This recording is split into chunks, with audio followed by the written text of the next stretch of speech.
Sasamahan kita kahit isang eroplano ang agwat nating dalawa.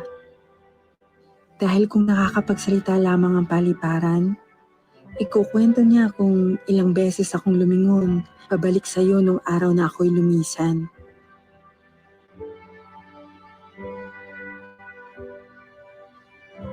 Papalubog ang araw noon at dahan-dahan lumulubog din ang puso ko sa kalungkutan.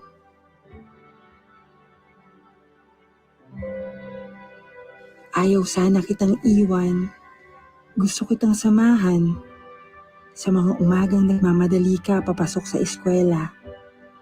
Gusto kitang damayan sa mga gabing nahihirapan ka sa matematika. Gusto kitang yakapin sa tuwing gusto mo nang sumuko dahil akala mo'y wala kang talento sa pagpinta. Ngunit anak, gusto kong ipaalam sa'yo na ikaw ang nagpinta ng buhay ko. Nang dumating ka, naging makulay ang mundo ko.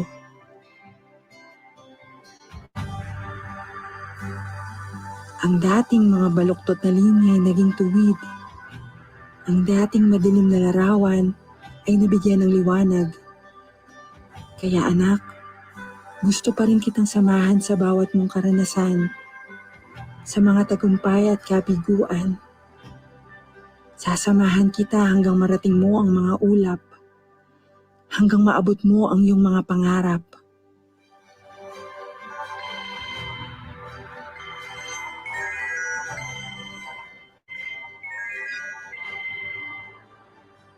Hello, Ma? Hello, anak. Sorry, kakatapos lang ng trabaho ni Mama. Okay lang po, Ma. Kakatapos lang din naman po namin maglaro. Mukhang nandyan ka ulit sa paborito mong lugar, ha? O sige, ready ka na ba? Punta ka na sa DepEd Commons. Math tayo ngayon, ha? Saan na nga ulit tayo na ito kahapon? Sa problem solving na, di ba? Anak, sasamahan kita. Kahit isang eroplano ang agwat nating dalawa.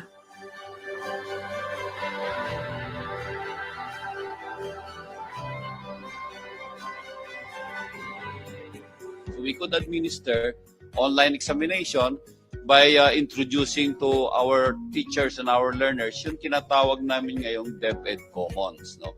We have a DepEd Commons where lessons for the remaining quarter, itong last 2 weeks, ay ma-access ng mga bata at saka mga teacher. Magkakaroon din sila ng review for the 4th quarter, and then they can also take the examination online if the students are not satisfied on the transmutation formula that the teacher be undertaking. Ang Digital Rise program ay nakadisenyo upang paghusayin ang kakayahang pagtuturo ng mga pampublikong guro. Sa Digital Rise ay sisiguraduhin magiging accessible ang pagtuturo at pag-aaral saan mang bahagi ng Pilipinas. Learning will take place anytime and anywhere. Dahil sa direksyon ni Secretary Leonor Magnolis Briones ay sinimulan ng Office of the Undersecretary for Administration ang DepEd Commons. Napaaga ang pag-launch ng DepEd Commons dahil sa hindi inaasaang pandemya. Kailangan magpatuloy ang pag-aaral kaya kinailangan ng Office of the Undersecretary for Administration na ilunsad ng mas maaga sa plano ang DepEd Commons. The DepEd Commons is a work in progress. The ICTS Educational Technology Unit is the new office established to create and handle the emerging technologies and blend curriculum and instruction with ICT. The DepEd Commons is designed to give access to online review materials and OERs during class suspension and other circumstances where the DepEd Commons is open and targets the inclusive education as it is for K-12 learners for both public and private schools. It is also open for deaf and blind learners due to its accessibility features, for alternative learning system, and for the professional development of teachers. Simula ng public launch nito noong March 19 ay umabot na sa mahigit 7 milyon ang DepEd Commons users.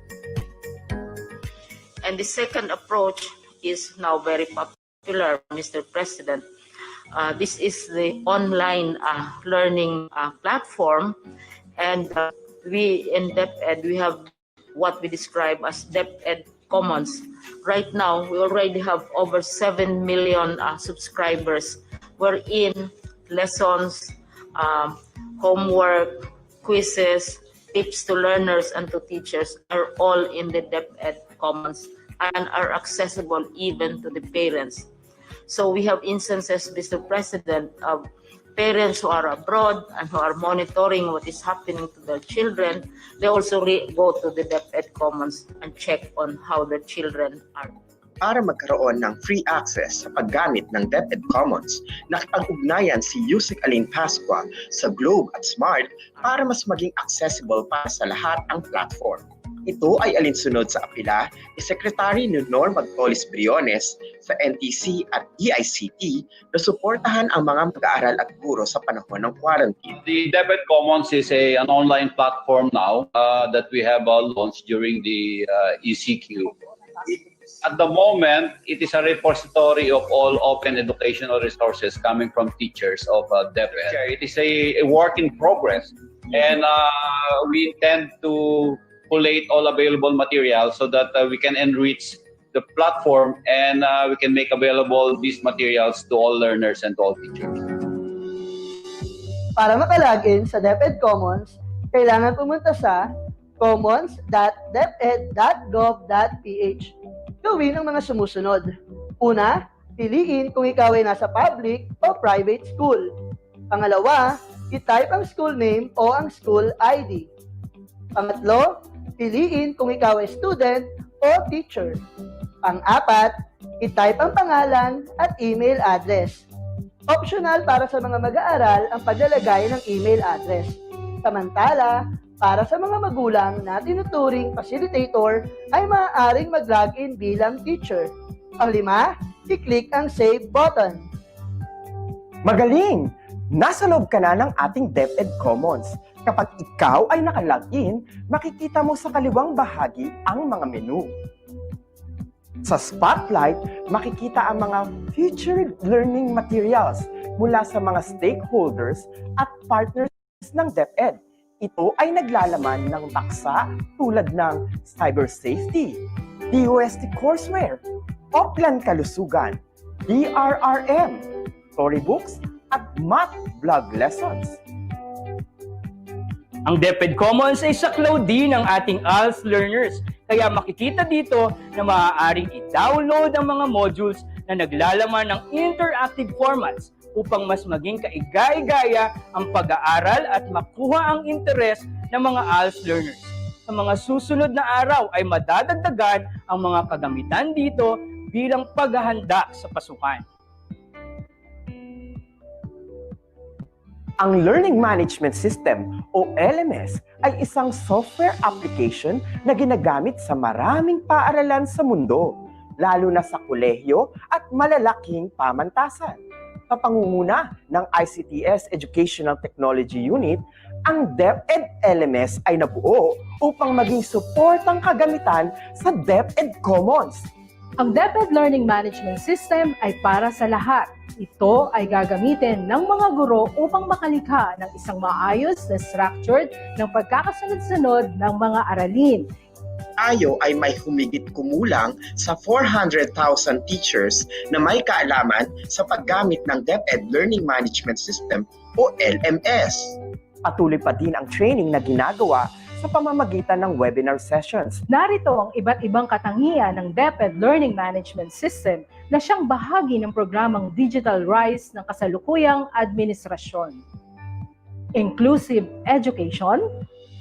Mayroon itong accessibility features for the blind and deaf learners, interactive assessment na kagaya ng PISA, upang maihanda ang mga mag-aaral sa ganitong klase ng teknolohiya sa pandaigdigang pagsusulit, multimedia compatible, mayroon itong kakayahan na mag-attach ng audio, video, at maging mga larawan. Automatic checking and grading system. Hindi na kailangang mag-check ng guro sapagkat ang system mismo ang mag-check. Compatible sa lahat ng mga devices, maging ito ay smartphones, tablet, laptop, desktop, computer.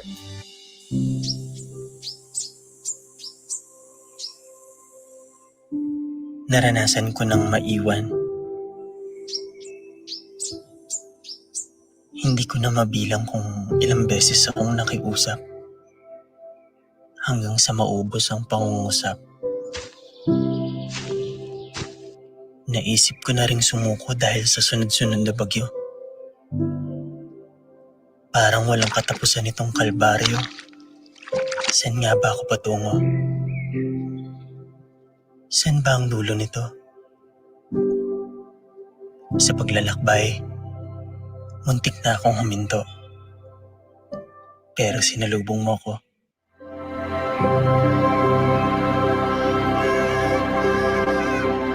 Bumungad sa akin yung mga mata mong gusto matuto. Ang mga kamay mong sabik sumulat. Ang mga labi mong nais bumigkas na mga salitang nakakapawi ng pagod. Tinatalo mo itong lungkot at takot. Binibigyan mo ng sagot ang mga katanungan sa aking puso. Masampat, abi-abi, mga anak. Masampat pala, abi-abi ka po. Na sa dami ng alinlangan ko't tanong sa mundo, ito ang nag-iisang sigurado. Mahal ko ang pagtuturo. Ito ang nagbibigay buhay sa aking pagkatao. At ang mga pangarap nila, ang aking ligaya.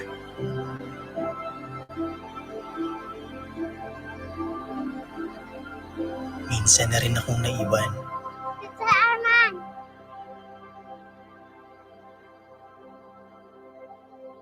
Kaya't sisikapin kong hindi mo ito maranasan.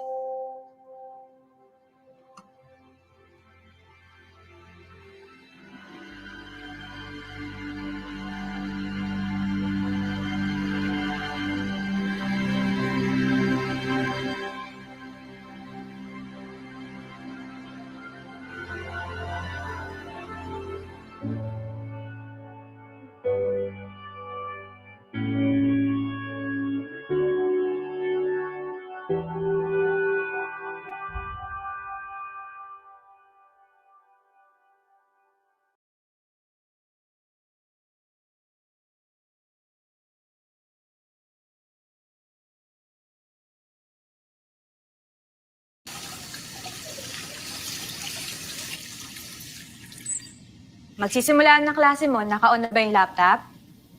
Kabisado mo naman kung paano gamitin yan, di ba? Tsaka, natatandaan mo naman lahat ng tinuro sa inyo ng orientation. Ewan ko ba? Ibang-iba na talaga yung sitwasyon ng mga schools ngayon. Kaya ang daming adjustments, ang daming bagong iisipin.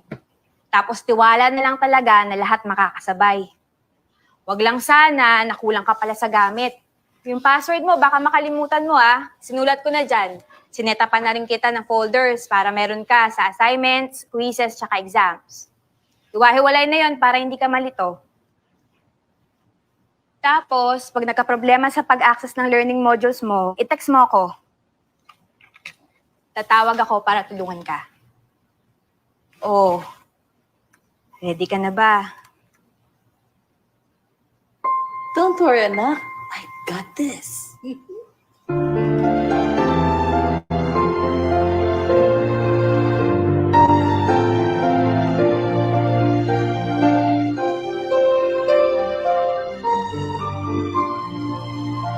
Good morning, children. Good morning, teacher.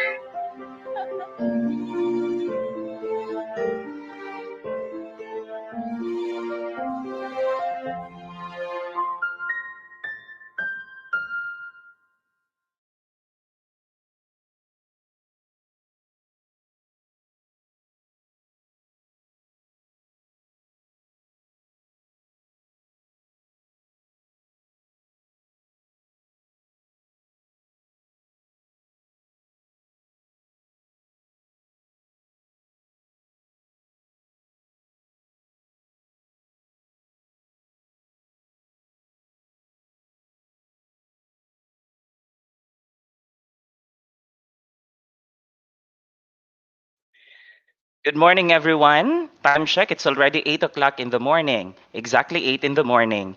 So we will begin our program this morning with the singing of the Philippine National Anthem, to be followed by an opening prayer,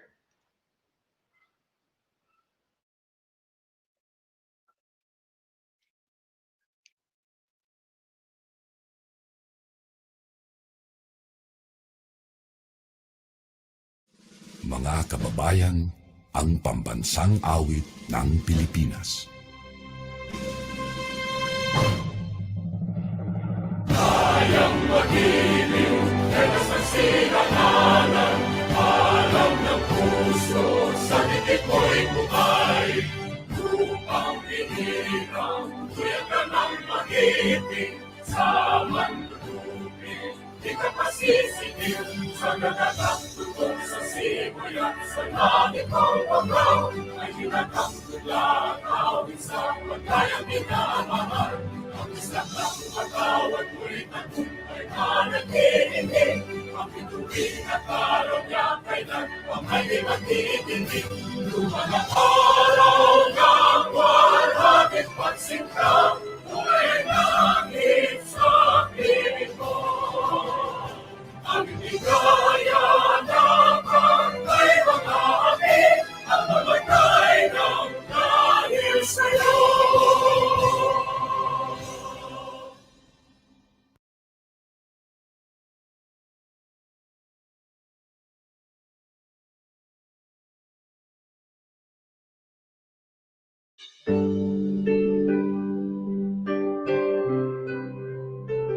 O aming Diyos, amang kataas-taasan, ang pagsasama-sama naming ito ay aming inihahandog sa iyo upang ikaw ay sambahin at pasalamatan. Labis ang aming pasasalamat, Panginoon, sa iyong walang hanggang awa at paggalingang patuloy na ipinagkakaloob sa amin. Ang pagpupulong na ito ay inilalapit namin sa iyo upang maging instrumento ng pagkakaisa at pagtutulungan. Tanggalin mo ang puwing sa aming mata nang kami malinawan at makakita sa pananaw at damdamin ng iba.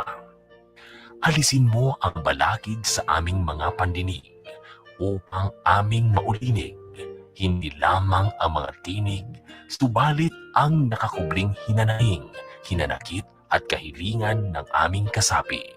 Gawin mong matalas ang aming mga pang-amoy sa sanhi ng sigalot at hindi pagkakaunawaan, at upang malanghap namin ang samyo ng mabangong pananalita at pagpapahayag. Gabayan po ninyo kami upang makita ng aming mga mata at marinig ng aming tenga ang mga aral na ibibigay ng aming mga tagapagsalita.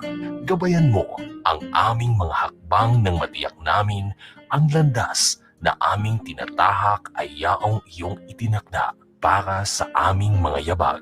Huwag mo sanang hayaan kami na maglakad ng mag-isa o di kaya'y mga pasadilim at matisod at idapa ng aming kahinaan.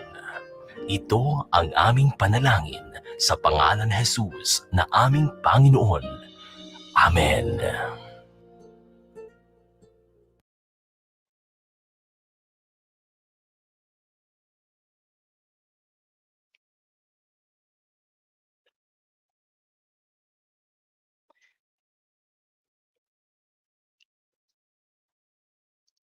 once again, good morning to all of us.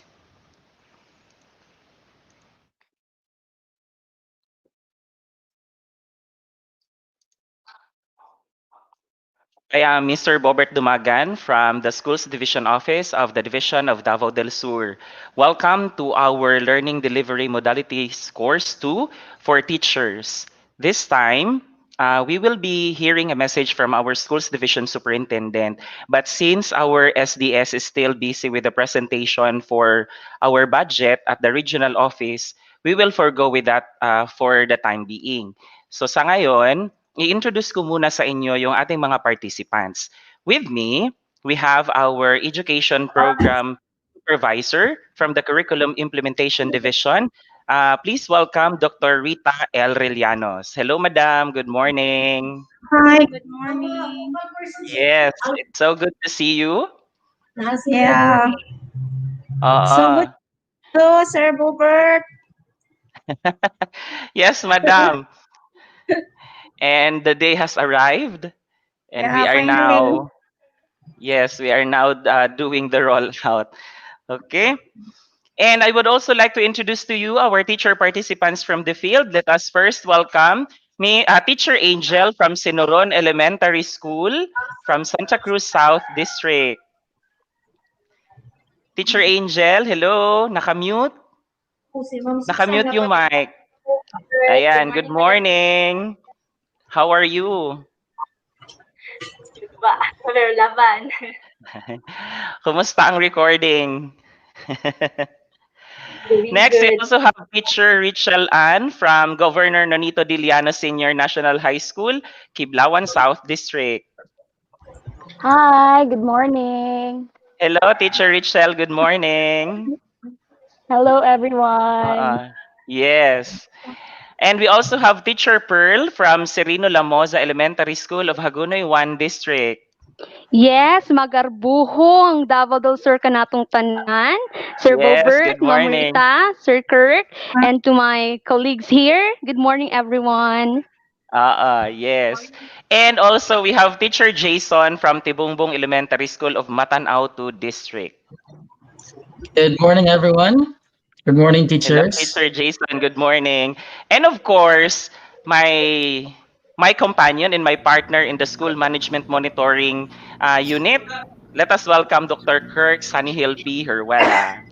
Good morning, everyone. Ah. Magandang umaga po sa lahat, lalo sa ating mga Good teachers na morning. nanonood ngayon. Yes, beaming ang smile, ha? Oo. And we would also like to acknowledge our participants from the schools, particularly here in Davao del Sur. Good morning po sa inyong lahat. Thank you for coming in. And we hope to deliver and make you understand all the things that you need to get out from this course. And we also would like to acknowledge all our participants coming from outside of Davao del Sur.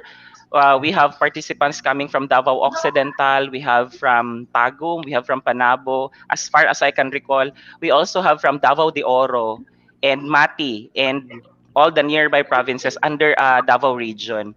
And not only that, we also have participants coming from Visayas and Luzon. So we were not expecting them to join us, but you are very much welcome. And we hope that we could also deliver the same content to you and make you help you understand of the things that you need to get out from this training. Okay, so thank you so much. Before we proceed with our activity, we will just go back to SDS Nelson's message later when he is already available, since he is presenting the budget now at the regional office. So before we proceed with our activities for this morning, and since we will be sitting for quite some time, I want us first to stretch our muscles. Napakadali lang ng gagawin natin today. Sundan lang natin yung figures, yung steps na ipapakita ko sa inyo today, and perform them as easy as that. Okay? So, since mahilig ako sa Korean novela, yung instructions dito ay Korean din. Ayan. Si SDS na yung nakasulat doon. Okay, ganyan talaga pag live. Okay, so we are through with the teacher participants introduction and we will now have our energizer. So are you ready, teachers? Yes, sir. Yes, very good. So everybody, let us perform this one. 박지성과 함께하는 대한민국 응원체조.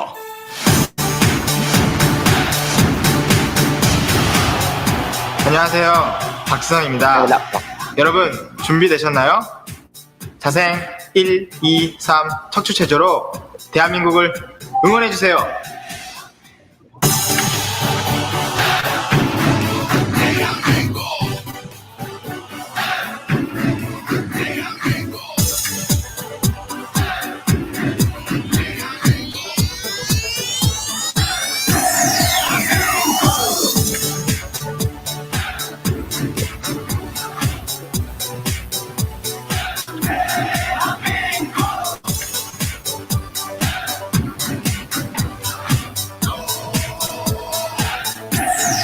I like this one. Pwede siya gawin while nakaupo.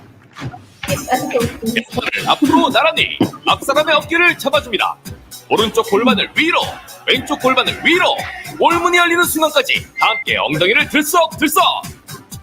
한 골 더를 외치며 손가락으로 하늘을 찔러주세요. 동쪽 한 골, 서쪽 한 골, 동서남북 구석구석 한 골 더. 양팔을 벌려 가슴을 활짝 펴고 박수치며 가슴을 모아주세요. 오른쪽, 왼쪽, 태극 전사들을 위해 힘차게 박수를 칩니다. 양팔을 쭉 뻗어 하늘 높이 올려주세요. 손바닥을 마주보고 허리를 좌우로 쭉쭉 늘려줍니다. 만세를 부르며 승리를 향한 파도를 만들어주세요. 한 번 더. 하나, 둘, 셋, 넷, 다섯, 여섯, 일곱, 여덟. 하나, 둘, 셋, 넷, 다섯, 여섯, 일곱, 여덟. 하나, 둘, 셋, 넷, 다섯, 여섯, 일곱, 여덟. 하나, 둘, 셋, 넷, 다섯, 여섯, 일곱, 여덟. 자, 시작해볼까요? Thank you so much, everyone, for that energizer. So now let us welcome our schools division superintendent, Sir Nelson C. Lopez, for his message. Sir Nelson, good morning. Hello, good morning everyone. Good morning, sir. Good morning, Inayaan sir. kayo, no, for the information of everyone, we have also a regional activity, the presentation of our budget. Then after my message, I will disappear from these portals because I will migrate to the next room for the budget presentation. But at least I'm happy to be here, welcoming you all to this very important activity. So, warmly speaking, everyone, to our LDM coaches, Dr. Rita Rillanos, and Mr. Bobert Tumagan, with Dr. Kirk Stony Hill Heruela, all our teachers, the main participants to this activity, the LDM course 2 for teachers. Welcome everyone once again. I hope that you are all doing well, that you are all safe and healthy today. And of course, I hope that you are also prepared and excited for this another important activity that we have today. We are all aware how busy are our teachers this time. Despite classes are conducted remotely, but the tasks undertaken by our teachers during this new normal are more challenging than ever. From your involvement in crafting of the self-learning modules by some selected teachers, then reproduction of modules and other learning materials where many of you had even shared your own resources just to ensure the availability of these materials in time of class opening until this time. There are also teachers serving as our radio and TV broadcasters, helping us ensure that the learning provided to our children while at home are made interesting, exciting, and meaningful. With this, I would like to congratulate everyone for all your efforts, for all your commitment and dedication to the service. With this LDM2, Learning Delivery Modality Course 2, which you will have a walkthrough on the various modules and tasks that you need to undertake under the course. It is hoped that after finishing the course, your readiness in the implementation and management of learning delivery modalities consistent with COVID-19 response by the government will truly be improved. Though this time, many, if not all of you, have already ideas and knowledge on the various learning modalities being adopted by DepEd to ensure the continuity of education despite the health crisis situation our government is facing. But through this LDM course, which you will be taking, these ideas, this knowledge, your competence will be enriched and that the implementation and management of these modalities will truly be honed. In closing, may I just reiterate the words of our beloved Secretary of Education, Leonor Magtulis Briones, where she said, "Together, let us face the challenges of the new normal with virtues of the old normal, courage, faith, adventure, and discovery. Have a very fruitful and enjoyable activity, everyone. Good morning once again." Thank you so much, Sir Nelson, for being with us and for yes, and for sharing your time with us. I know that you have a very busy day ahead, sir, and good luck to the presentation. Yes, Okay, so sir. mag-share na po everyone. Oh, Yes, sir. Thank you so much again, Sir Nelson. okay, welcome, welcome. Okay. Okay, to all our participants, we are going to start our activity this morning with this question. What is the ice cream flavor that represents your mood for today? In order for you to cast your answer, I want you to go to www.menti.com. And once you are there, you will be asked for the code. And the code that you are going to enter is this one, 8464239. So in order for you to cast your answers to this question, again, please go to www.menti.com and use the code 8464239. So we have here an example, Rocky Road. You need not to explain why you chose that flavor because I'm only asking for the flavor. So just write the flavor of the ice cream that represents your mood for today. Okay, so I'm waiting for your answers. Again, please go to www.menti.com and use the code 8464239. Ayan, may nag-appear na. Next to Rocky Road is mango. Very good. Next, we have milk tea flavor. Ngayon ko lang naraman na may milk tea flavor pala na ice cream. Next, we have double Dutch, ube. We have chocolate, yes. Keep it coming. Double Dutch. Parang masarap yan today. Right, Kirk? Oh, ang daming vanilla. Yes. Chocolate. Halo-halo. Again, we have mango. We have green matcha. Ayan. Next, we also have yan. Bumabalik yung halo-halo. Paulit-ulit si chocolate. So maraming pumili ng chocolate for today. Again, we have ube. So please keep your answers coming. Again, for those who are not yet able to cast their flavor for your answer for this question, please go to www.menti.com and enter the code 8464239 in order for you to cast your answers to that question. Okay? Ayan, thank you so much. Next, what you are going to do now is cast your attendance to this link. So we have there https://padlet.com/bobertdumagan/LDM course 2 for teachers. Now, what are the details that you are going to enter for your attendance? First, you have to write your group number. Like for example, this one. This is an example under Bansalan East District. And then I wrote there my name, Bobert Dumagan from Heraclio Casco National High School. This is just an example. So once you are there in the Padlet, you can now cast your attendance in the Padlet. So I think we have limited access to the Padlet yet. So I am going to edit that one when I have the time. For now, medyo naka-private siya, but I will edit that one later. But this is the instruction. So you are going to write your group number, your name, and your school. Okay, klaro po ba? Sige. So thank you so much. So I will just update you later once the link is open to public. Okay. At this point, I want you to get your study notebook. Please remember that your study notebook is very important in our endeavor for today. And I will give you 1 minute to prepare for your study notebook, and your timer will start now. The game begins in 3, 2, 1.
And your time is up. So, teachers, can you please show your study notebooks with you? Yes, sir. Here. Ayan. Very good. Very good. So I hope our teachers in the field who are watching right now also has their study notebooks with their hands. So i-prepare nyo lang po yung mga study notebooks ninyo dahil gagamitin po natin yan all throughout our course. Okay? So again, kumusta kayo mga teachers? How are you today? We're good, sir. We're fine, sir. Yes, Doing thank you good. so much. Si Fine. Teacher Pearl ba, sumasayaw pa rin until now? Yes po, sa CR. And I think you also Kapag have your naliligo. entries for TikTok. Oo, 'di ba? Sige. So I know that you are very busy doing your preparations for your classes, and please know that your students in our country are grateful for your tireless service in ensuring safety and quality education. So for that, palakpakan nyo ang mga sarili ninyo for your undeniable and obvious effort. Ayan. So now, we are going to start our activity. So for this module, you will be able to describe what this course is about and how it will help you manage the teaching learning process in the modalities. So, what you are going to do now with our first activity for Module 1, Lesson 1, this will cover the why, what, and how of this course. It will walk you through the coverage of the course as it relates to the teaching learning process in the learning delivery modalities adapted by your school. So by the end of this lesson, you will be able to describe the course and plan how to go about the course. So for activity 1, I want you to read the LDM course overview and reflect on the overview by answering the following questions. And I want you to write down your answers or your insights in your study notebook. Question number 1, what is the main delivery of this course? Number 2, how can this course be help ensure that you will be able to deliver quality instruction in the new normal?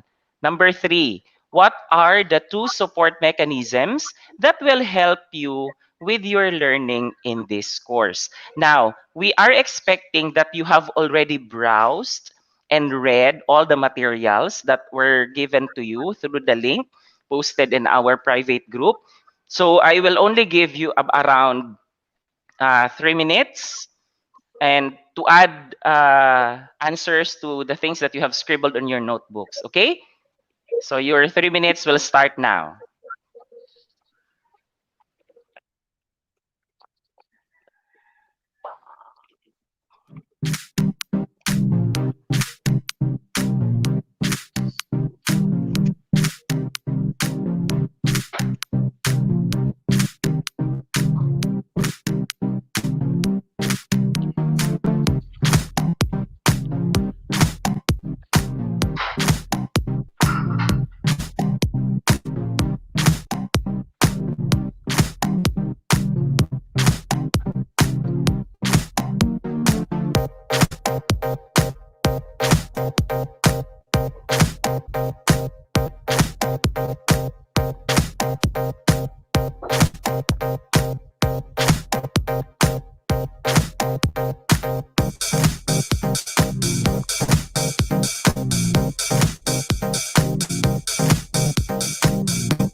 Last 1 minute.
Sorry, you're not hearing me? Are you hearing me now?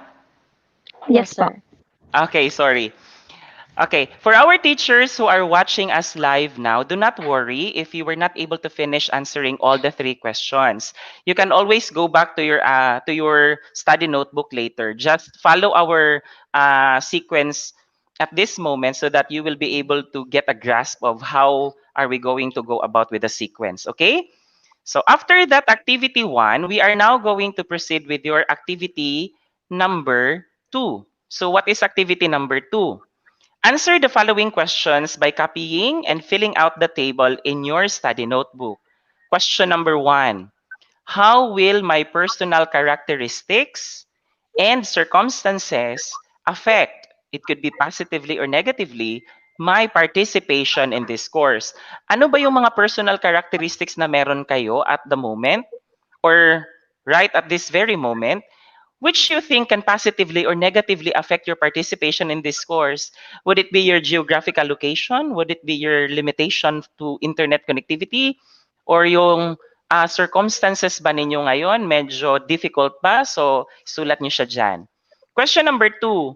How can I ensure that I am able to sustain my strengths and address the obstacles that will hinder me from completing this course? So, every day, we actually encounter difficulties. So, how are you going to ensure that you will be able to sustain your strengths in completing this course? So, this course will actually have its practicum. So, after our rollout, we will go to our practicum. So, how will you be able to ensure your strengths and your uh, ability to finish the course? Okay? And in the table, you have there 4 columns. First column, we have habits. So what is it that I repeatedly do that may affect my participation in the course in a positive or negative way? Next, we have our Second column, obstacles. What will prevent me from participating fully in the course? Third column, motivation. What will push me to participate in this course? And then last column, we have environment. Where will I where will I accomplish the requirements of this course? So describe this environment. Okay? So for this, I am going to give you around 2 minutes. Again, under the assumption that you have already read the kits, the modules, and the supplementary material. So I will give you around 2 minutes to finish answering the question with the things that you have already scribbled in your study notebook. Okay? And your 2 minutes will start now.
Okay, time is up. Now we are going to proceed with our activity number 3. For this activity, you are now going to look for a colleague with whom you would like to discuss your answers and reflections with to the questions in activities 1 and 2. Now to our teachers watching us live, to our 1001 live viewers, let us assume that in our platform right now, I have 4 teachers. We have Teacher Pearl, Teacher Richelle, Teacher Jason, and Teacher Angel. Let us assume that we are now doing our sharing inside our breakout groups. In our breakout group. So that is the purpose why you are asked to create your breakout group. Okay? So now, let us assume that we are inside our learning action cell. So teachers, who would like to share first and to whom would you like to share your answers with to those our activities 1 and 2? Yes, sir. Yes, Teacher Pearl, you I are would like to acknowledged. share I would like to share my answer in activity 1 to Teacher Jason. Hi, Teacher Jason. Hello, ma'am. So this is my answer in activity 1. Question number 2. How can this course help ensure that you will be able to deliver quality instruction in the new normal? So this is my insight. This course is a framework for me as a teacher. So in ensuring the delivery of quality instruction to my learners. So it will guide me to be equipped with the new learning modalities suited to the kind of environment that I am dealing and gaining knowledge, skills, and proper mindset in this new setting. What do you think, Sir Jason? Yes, ma'am. I do agree with what you said that this course, will actually help us and capacitate us for the techniques or the strategies that would help us in addressing the needs in the field. I would also like to share my answer on activity one, number three. What are the support mechanisms? So I think the support mechanisms I need, of course, peer mentoring or coaching. Well, I will get this from my co-teachers and my school head, and of course, by reading and attending webinars. Yes, very well said. How about Teacher Angel and Teacher Richelle? Yes, sir. I would like to share my answer in activity 2 to teacher Rachel.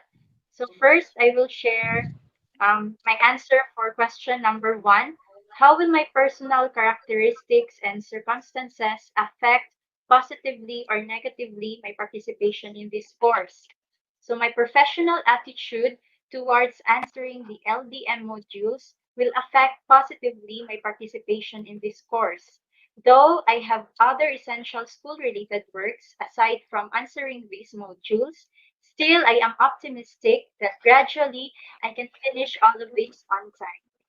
How about you, Ma'am Richelle? Yes, I totally agree with you, Teacher Angel. So I also would like to share my answer with question number 2 from activity 2. How can I ensure that I am able to sustain my strengths and address the obstacles that will hinder me from completing this course? So to ensure that I am able to sustain my strengths and address the obstacles, I should have a positive outlook and willingness to take the challenge. In terms of my habits, my ability to accept any challenge and treat them as an opportunity to learn. So we have obstacles. So I wrote here that the obstacles in learning this course or completing this course would be time management and also the internet connection. And my motivations are learnings that I can get from this course, and also knowing that my friends has undergone the same course will make me also motivated. Also, in terms of my environment, my colleagues and my station will help me to complete this course. Yes, very well said. Thank you for the positivity, teachers. That will keep us going, our positivity. So thank you so much. Now, well done. You have completed lesson 1. As easy as that. So, you are now going to proceed to lesson number 2. Okay, so for lesson number 2, this is organizing your learning action cell. So this lesson will help you set up your learning action cell and prepare for learning action cell activities in the succeeding modules. So by the end of this lesson, you will be able to organize an LAC to support your learning. Number 2, enumerate the roles and responsibilities of different LAC members.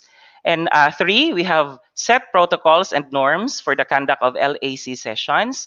And number 4, accomplish the required LAC forms. We have forms 1, 2, 3, and 4, right, for our learning activity cells. So, at this juncture, what you are going to do is perform activity number 1. I assume that you have already read DepEd Order number 35 series of 2016 titled The Learning Action Cell as the K-12 Basic Education Program School-Based Continuing Professional Development Strategy for the Improvement of Teaching and Learning. So once you're done, answer the following questions and write your responses on any other ideas and reflections in your study notebook. So for item number 1, reflect on the objectives for conducting learning action cell sessions as listed in DO35 series of 2016. You are going to rank the following objectives according to your personal assessment from easiest to the most difficult to achieve. So what are these? First, we have to improve the teaching learning process to improve learning among students, to nurture successful teachers, to enable teachers to support each other to continuously improve their content and pedagogical knowledge, practice, skills, and attitudes. And the last one is to foster a professional, collaborative spirit among school heads, teachers, and the community as a whole. Then question number 2, what are the top 3 challenges to having a successful LAC? So I want you to list down and elaborate those top 3 challenges that you can identify. Okay, are the instructions clear? Yes, Okay. sir. Yes, sir. Yes, thank you. I can see nodding of the heads also. So in this activity, I want you to finish your scribbled answers on your study notebooks for around 2 minutes. And after that, we will proceed to our next activity. Okay?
Okay? Time is up. So we will now proceed to activity number 2. So according to DO35, series of 2016, wait for a while.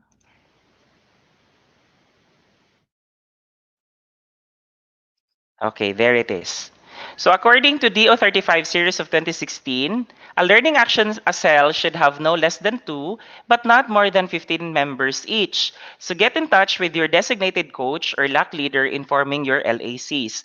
So teachers, you were already given instructions ahead of time to create your respective breakout groups. In fact, you were already given uh, group numbers in order for you to create your different group chats. So what you are going to do now is go to your breakout groups, go to your GCs, and discuss and agree on a date and time to meet and discuss your LACs. So during this meeting, I want you to decide and designate one LAC facilitator and one LAC leader per LAC. So please note the following informing your learning action cells.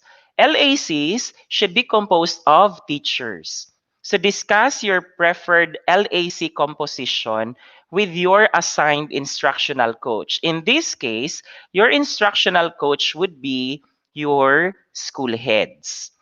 And aside from your school heads, you also have your district heads and us from the division, uh, myself, we have Coach Madam Rita, and Coach Sir Kirk. And then, after forming your respective LACs, there should be a LAC leader assigned to your group. So among the following could be considered as your LAC leader. It could be your master teacher. It could be your head teacher. It could also be your department head. Now, in the absence of the master teacher and the head teacher or the department head, yung pwede ninyong piliin is ang senior teachers. When we say senior teachers, it doesn't necessarily refer to age. But when we say senior teachers, those teachers who have proven competence, has the potential to lead, or the expertise in a subject matter to lead the learning action cell. So teacher LACs can connect with the instructional coach through the LAC leader. And this instructional coach will also be handling multiple LACs through a network of LAC leaders. So say for example, for big schools, we have central schools or national high schools. There are more than 2 LACs in one school because of the number of teachers. So it could be that in one school there are 7 LACs or 4. So yung instructional coach ninyo is si school head. And then, si school head will be communicating to your LAC leader relative to the implementation and the necessary technical assistance na kailangan ng bawat LACs. Ng bawat LAC. Okay, nakuha ninyo yung flow natin. To help us better understand, we have here the figure to help us understand the composition of the learning action cell. So we have here the LDM2 for instructional coaches, and we have here the LDM2 for teachers. Under the column for LDM2 instructional coaches, we have here the LAC na instructional coach coming from schools division offices. It could be the district supervisors or other instructional leaders. In that case, si school head ninyo. Now, under ni LAC instructional coach, dito si LAC leader number 1 for the breakout group number 1. LAC leader 2 for breakout group number 2. And so on and so forth. So teachers, you already have your breakout groups, right? And you are already assigned with your group number. So what I want you to do now is get in touch with your co-teachers and discuss how you are going to, what are the things that you need to do, and when are you going to conduct your learning action cell. Okay? Is that clear? Yes, sir. Okay, very good. So, after that, for activity number 3, you are going to list down the members of your LACs. You have to list down the members of your LAC and what are the respective roles in your study notebook. So, in every group, in every breakout group, may pipiliin kayong isang LAC leader, or it could also be a LAC facilitator, and then list down the members of your groups. Okay? I think you have done that already, teachers. So can you please show your list? Mm-mm. Yes, very good. Because you already have your breakout groups, so I suppose you have already your list. Okay, very good. Thank you so much. Okay, so now we will proceed to our next activity. So congratulations, you have completed Module 1. Yay! So you are now ready for Module 2. For your activity number 3, you are going to, again, utilize the different forms, before, during, and after your LAC. So for our Module 2, yes, the most essential learning competencies, will be given to us by our education program supervisor from the Curriculum Implementation Division. Let us all welcome Dr. Rita L. Relianos. Good morning to everyone. Morning, Module Good madam. 2. morning, madam. Good morning to all. So, uh, welcome to Module 2, which is about most essential learning competencies or the MELCs. The objectives of these modules are the following. Explain the background and development of the MELCs, unpack the MELCs, combine related competencies into learning objectives. Before we will proceed to the different lessons and activities, we need first to discuss this topic, development and design of the most essential learning competencies or the MELCs. This will be very helpful for you as we proceed to the different activities. So the question is, why did our department decide to come up with the MELCs? So the rationale is, education cannot wait. If learning stops, we will lose human capital. This is by UNESCO 2017. So, for example, if we will be having an academic or education freeze this school year, therefore, there will be no graduates, so our workforce would probably be affected. And then, the Department of Education affirms its commitment to sustaining the delivery of quality, accessible, relevant, and liberating Philippine basic education services anchored on the Sulong Edukalidad framework. So our department remains steadfast in its commitment to continue in the delivery of education amidst this pandemic, with, of course, the Sulong Edukalidad Educational Reform Program. The department came up with the most essential learning competencies or the MELCs to be used nationwide by field implementers. These are you teachers for school year 2020-2021.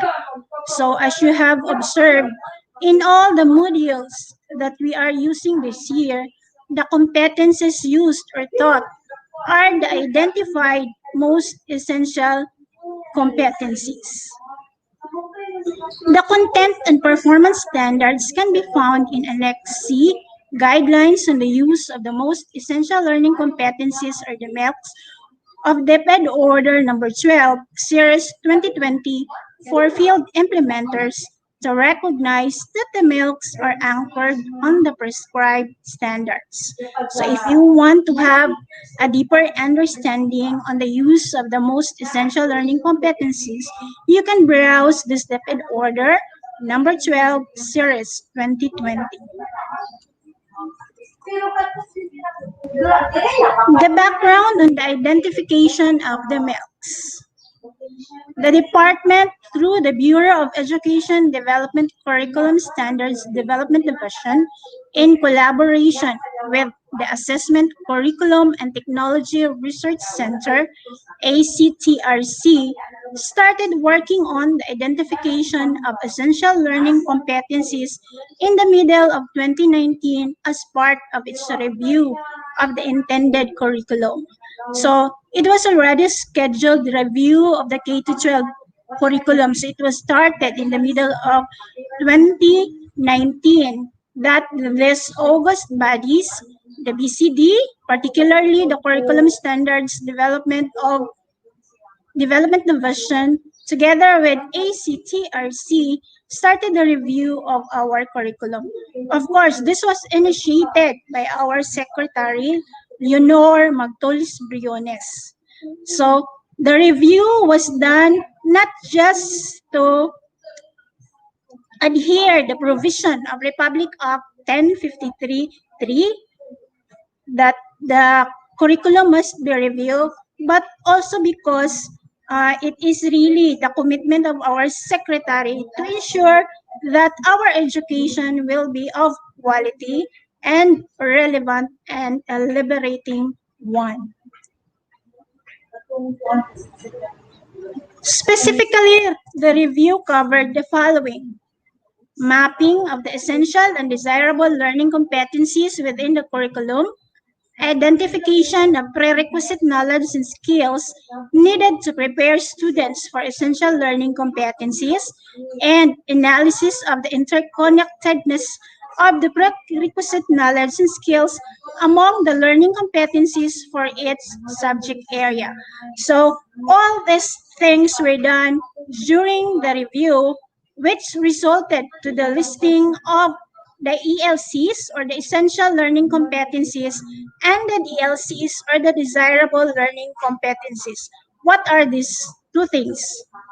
Okay, so essential learning competencies were defined as what the students need, considered indispensable in the teaching learning process to build skills to equip learners for subsequent grade levels and consequently for lifelong learning, while desirable learning competencies were defined as what may enhance education but may not be necessary in building foundational skills. So, what exactly are these things? So, ELCs are the necessary competencies that learners should acquire as basic foundation for lifelong learning. While the DLCs, these competencies will be able to increase or improve the value of education, but they are not really part as foundational skills. So what are the characteristics of an essential learning competency? A learning competency is essential if it will meet these 5 things. First, it is aligned with national, state, and or local standards, frameworks, example, scientifically literate Filipinos. So meaning, if the competency is one that will lead to the achievement of set national and local standards, therefore it is considered essential.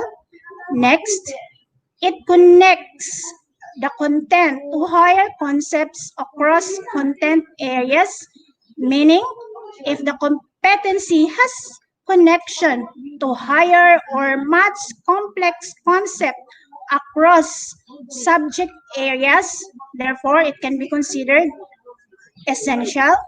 Next, it is applicable to real life situation.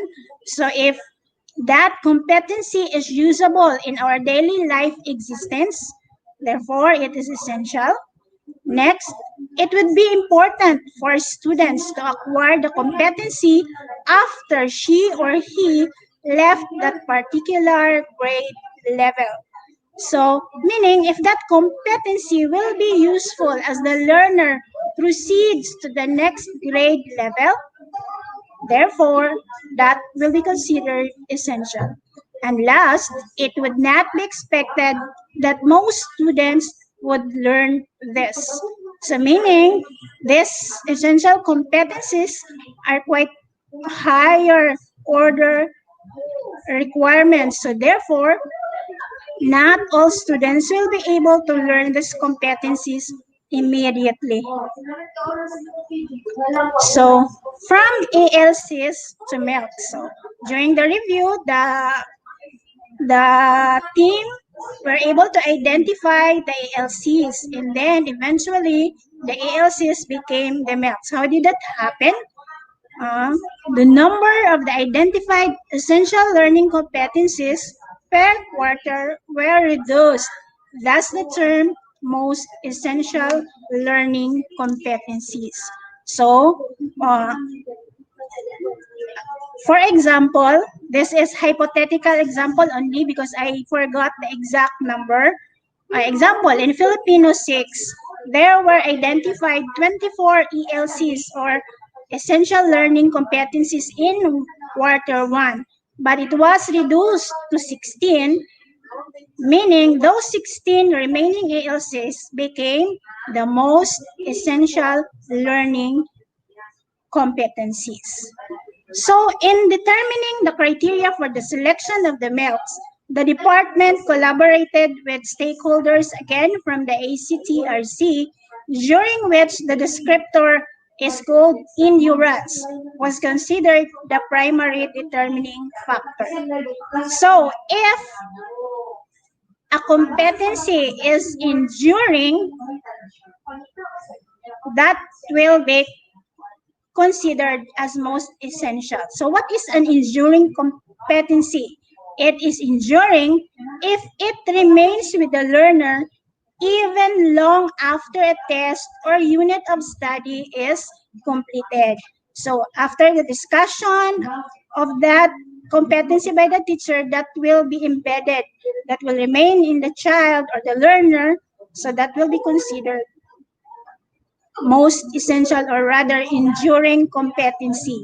Examples of such learning competencies include research skills, reading comprehension, writing, map reading, and hypothesis testing, which are essential in many professions and in everyday life. So, or is it not right that research skills, reading comprehension, we've learned all these things long ago, but until today, all these skills are still very useful, or we are still using all these competencies in our profession. So these competencies are considered enduring competencies. So they can become MELCs or most essential learning competencies.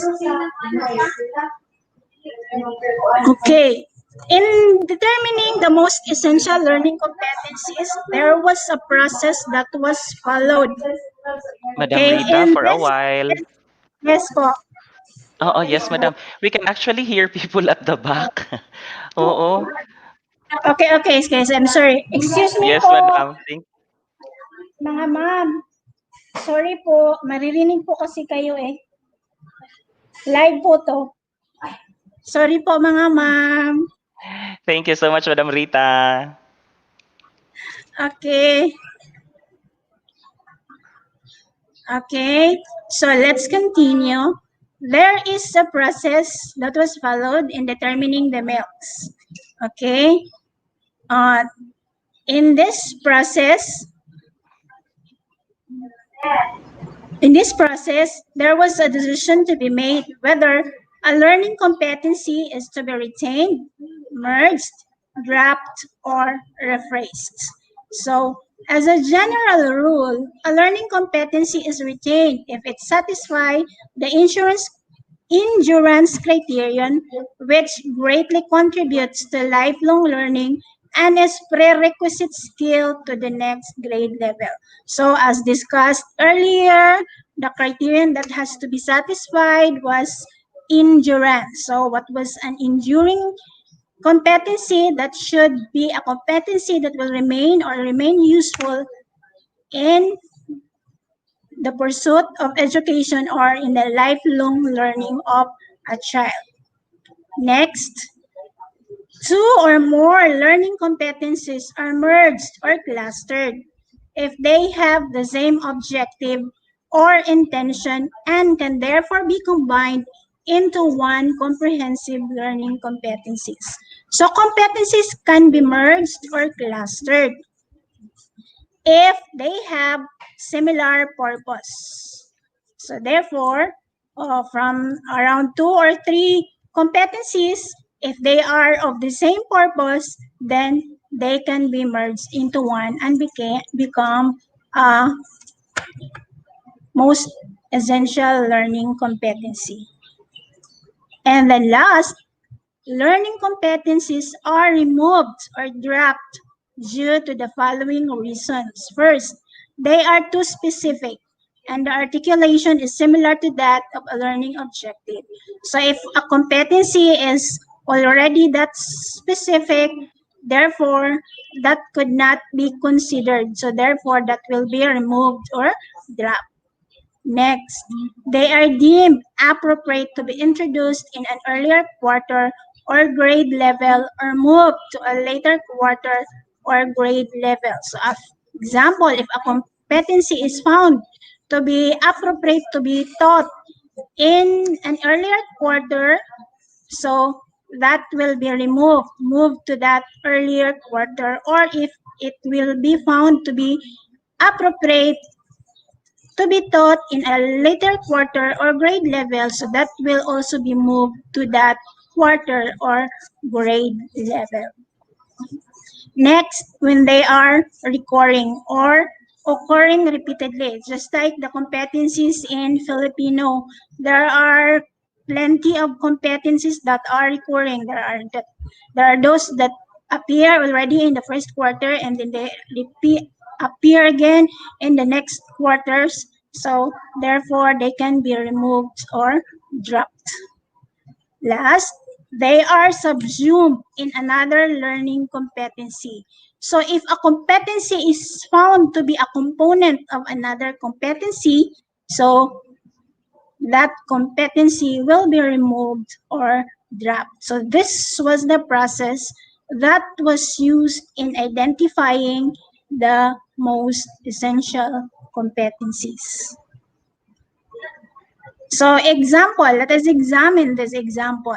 In AP or Araling Panlipunan, the competencies na unawaan ang konsepto ng komunidad, nasasabi ang payak na kahulugan ng komunidad, at nasasabi ang mga halimbawa ng komunidad.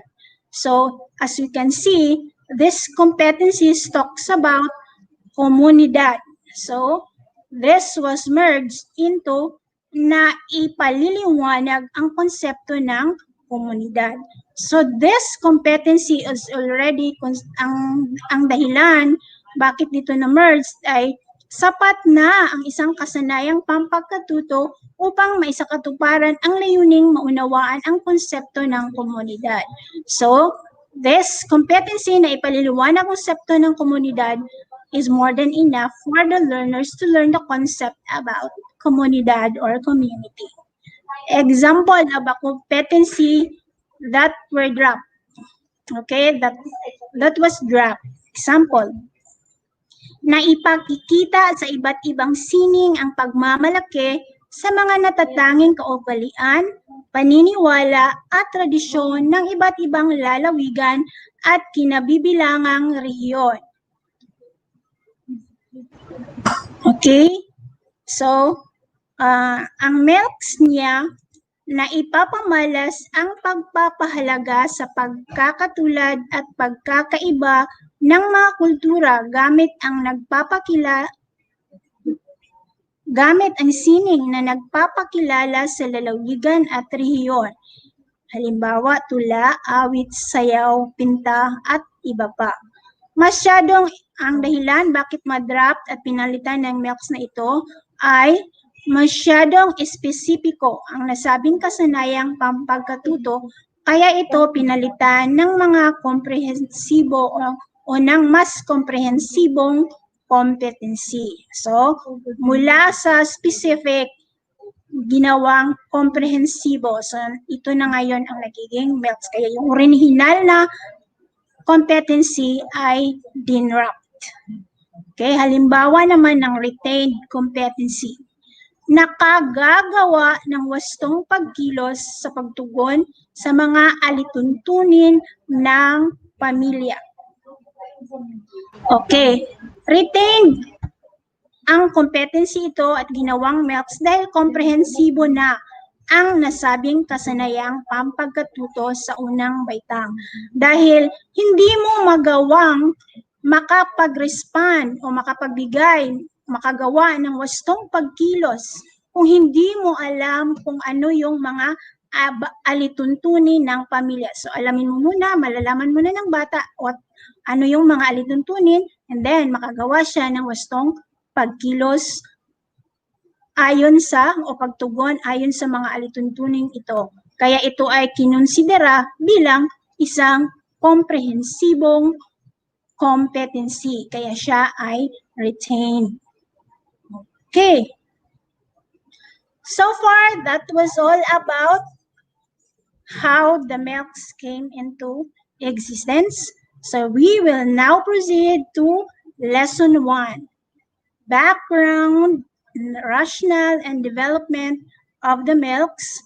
Our objectives: identify the background and basic process of the identification and development of the milks, make sense of the function of milks as an educational response to a global health crisis, appreciate the milks as support for teachers during this time.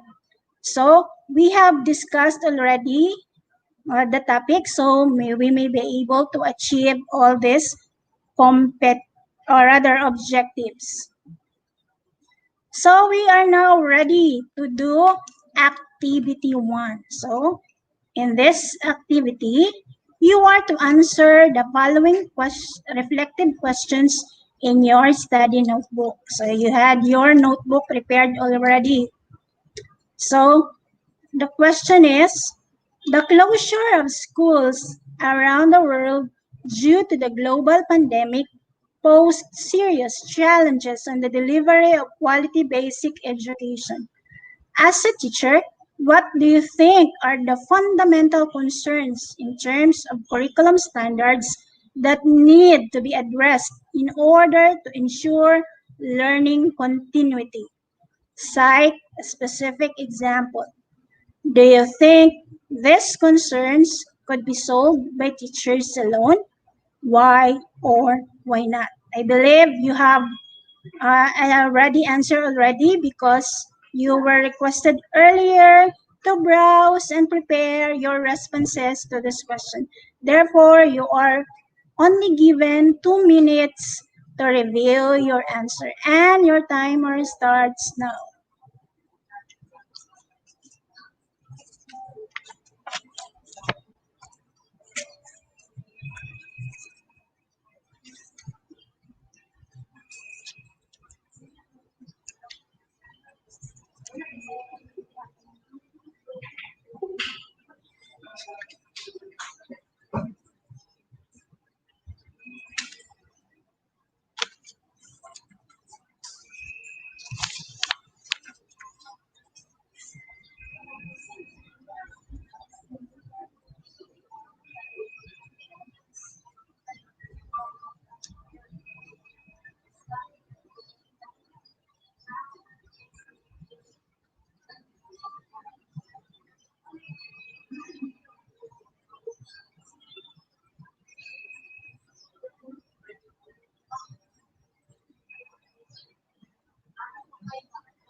Okay, your time is up. We will proceed to question number 2, although this is still part of activity 1. Even prior to the spread of COVID-19 that eventually led to the closure of schools nationwide, the congested curriculum has been a perennial problem of teachers. This was according to Andaya 2018. This is perceived to be one of the hindering factors on the poor performance of Filipino learners. Do you agree with this observation? Why or why not? Okay, your timer again. You need to review again your answer to these questions, and your timer starts now.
Okay, time is up.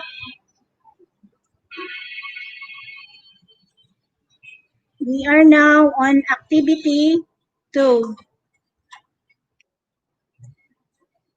Okay, so for this activity, you are to familiarize yourself with the course reading on the development and design of the milks.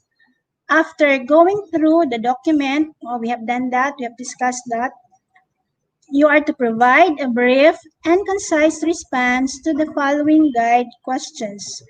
Write your answers again in your study notebook. So the questions are the following. What are the general and specific purposes of the development of the milks? How does curriculum review aid in the identification of essential learning competencies? What is the difference between essential learning competencies and desirable learning competencies? How were the most essential learning competencies identified? What were the decisions made in order to trim down the number of the essential learning competencies further? And what is the importance of the milks in ensuring the delivery of quality education? Again, you are to review your answers to these questions in 2 minutes, and your timer starts now.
Okay.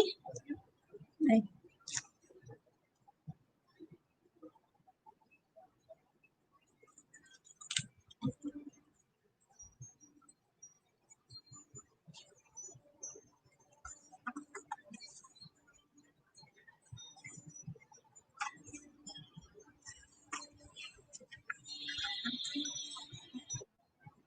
Okay, we're done. Let's proceed to activity 3. Okay, for this activity, you are to prepare a copy of your learning area's original K-12 curriculum guide and corresponding list of the MELCs. Go to the sections of the curriculum guide and MELCs that are relevant to your instructional needs.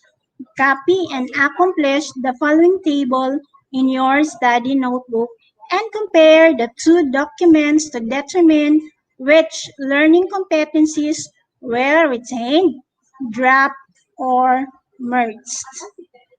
Okay? Your timer again starts now.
Okay, your time is up. We'll now proceed to activity 4. Okay, so for activity 4, in your LAC session, discuss and share your answers to activities 1, 3 in this lesson. Discuss any questions about the milks that need clarification as well. Share your thoughts and let your teachers articulate their insights regarding your questions. Jot down all the insights shared in the discussion, including your own in your study notebook. So earlier you had been grouped into your breakout session as mentioned by Sir Gilbert. So you are given 2 minutes to discuss with your fellow teachers in your school about your answers in the previous activities. Okay, you're given again 2 minutes and your timer starts now.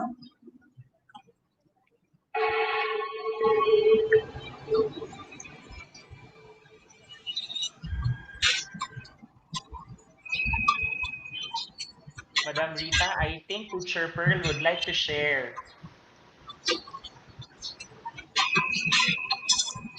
Sige, go ahead. Yes po. Yes po, I'd like to share my answer in activity 1, question number 1. So as a teacher, what do you think are the fundamental concerns in terms of curriculum standards that need to be addressed in order to ensure learning continuity? And do you think these concerns could be solved by teachers alone?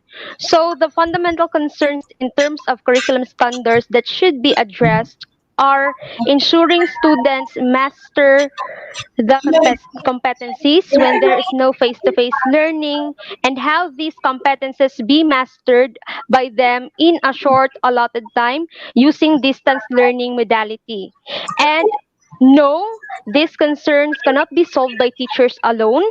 Collaborative effort among stakeholders, we have our local government unit or local officials, private entities, and parents must be present, because unity is the key towards harmonious achievement of goals in learning continuity this pandemic.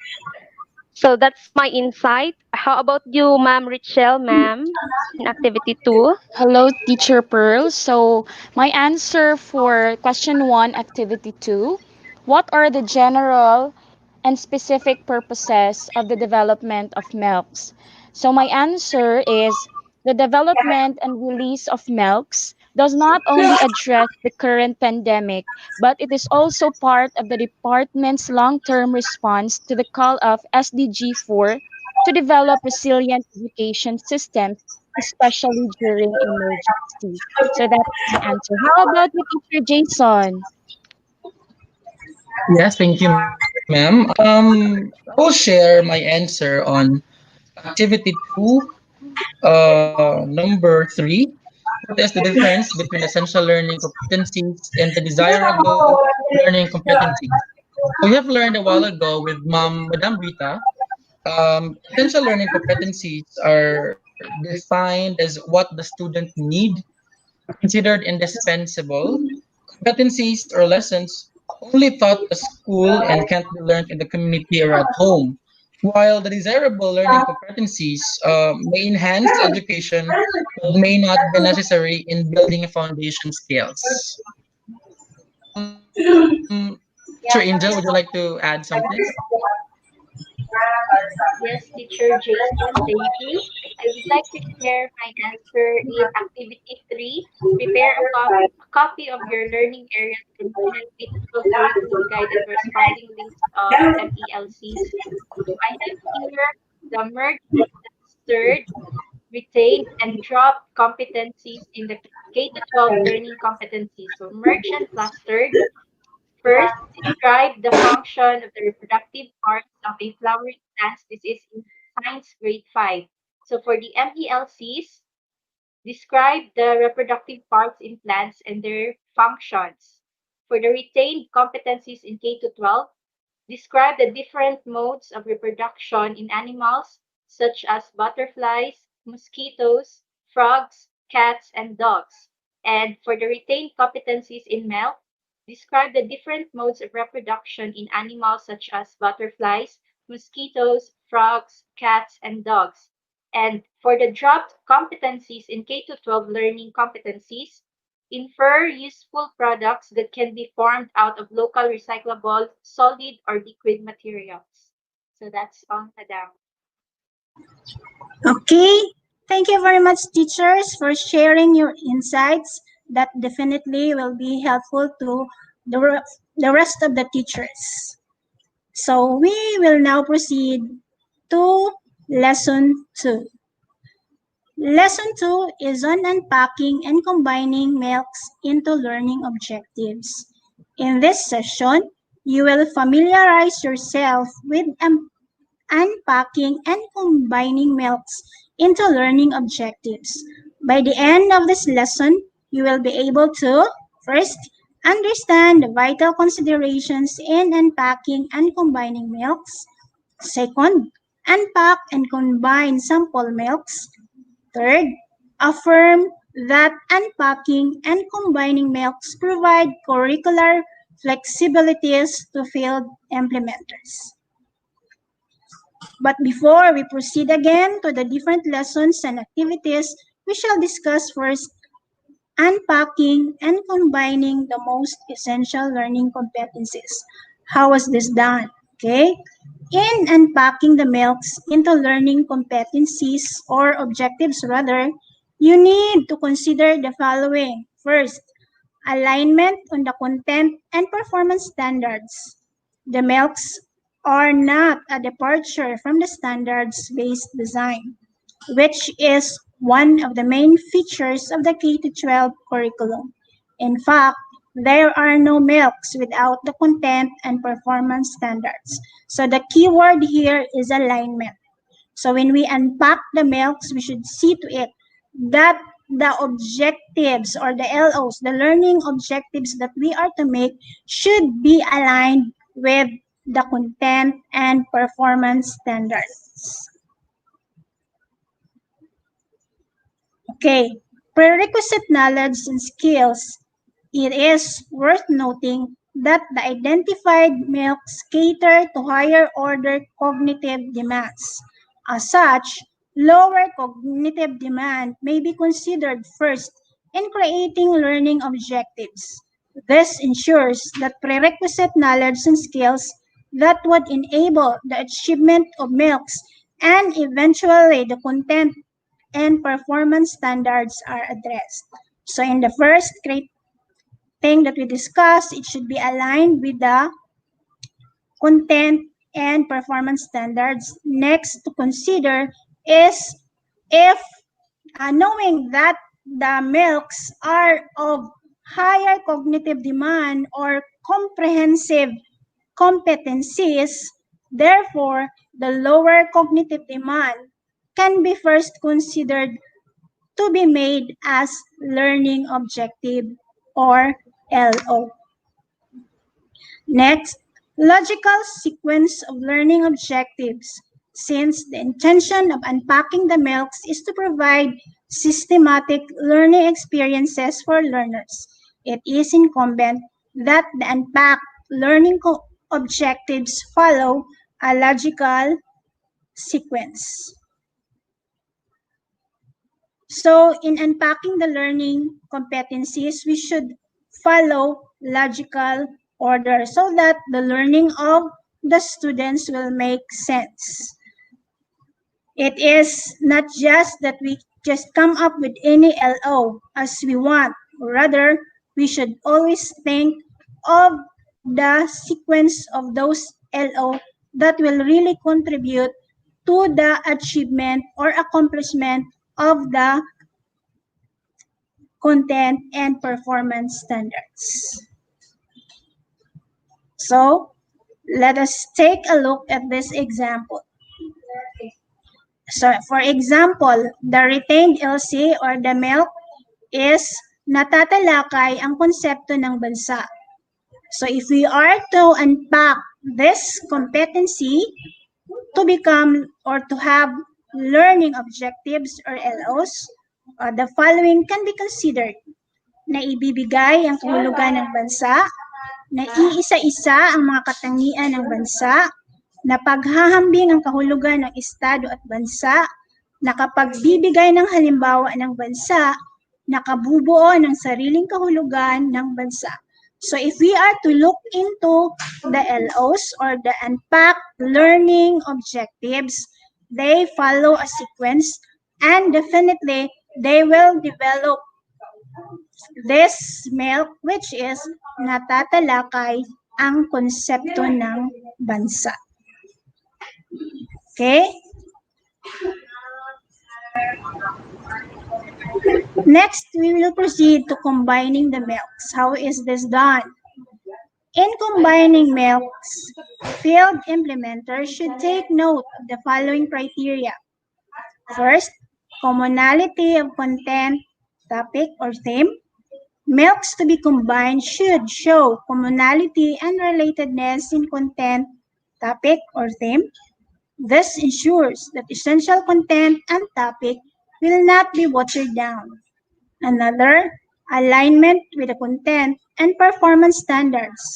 Just like the unpacking of milks, Combining two or more should aid in the achievement of the content and performance standards. So, in combining the milks, the keywords here are commonality and alignment. So, we will be able to combine milks if they have similar content and or topic or theme, and then again they should be aligned again with the content and performance standards. So let us look at this example. Again, this is taken from grade 1 AP or Araling Panlipunan, quarter 1. The content standard is ang mag-aaral ay naipamamalas ang pag-unawa sa kahalagahan ng pagkilala sa sarili bilang Pilipino gamit ang konsepto ng pagpapatuloy at pagbabago. Performance standards, ang mag-aaral ay buong pagmamalaking nakapagsasalaysay ng kwento tungkol sa sariling katangian at pagkakakilanlan bilang Pilipino sa malikhaing pamamaraan. The most essential learning competencies for this content and performance standards are the following.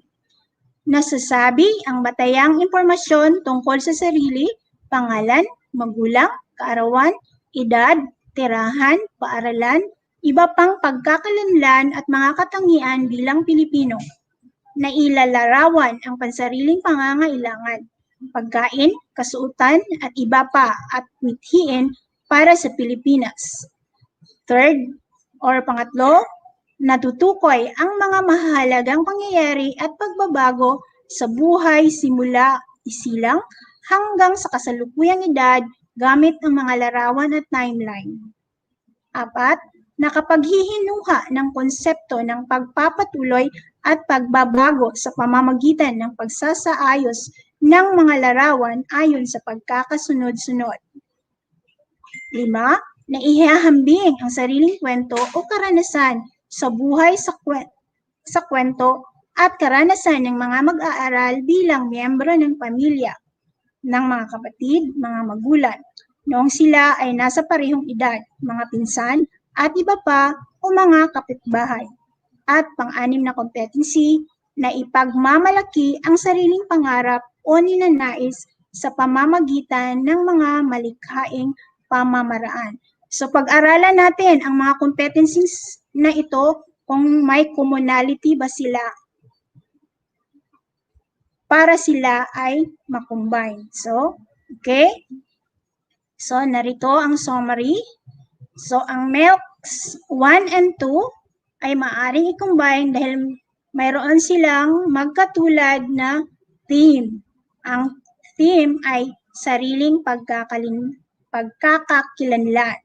At ang MELCs number 3 and 4 na binasa ko nga kanina ay maaari ring i-combine dahil magkatulad din ang kanilang theme, pagbabago at pagpapatuloy.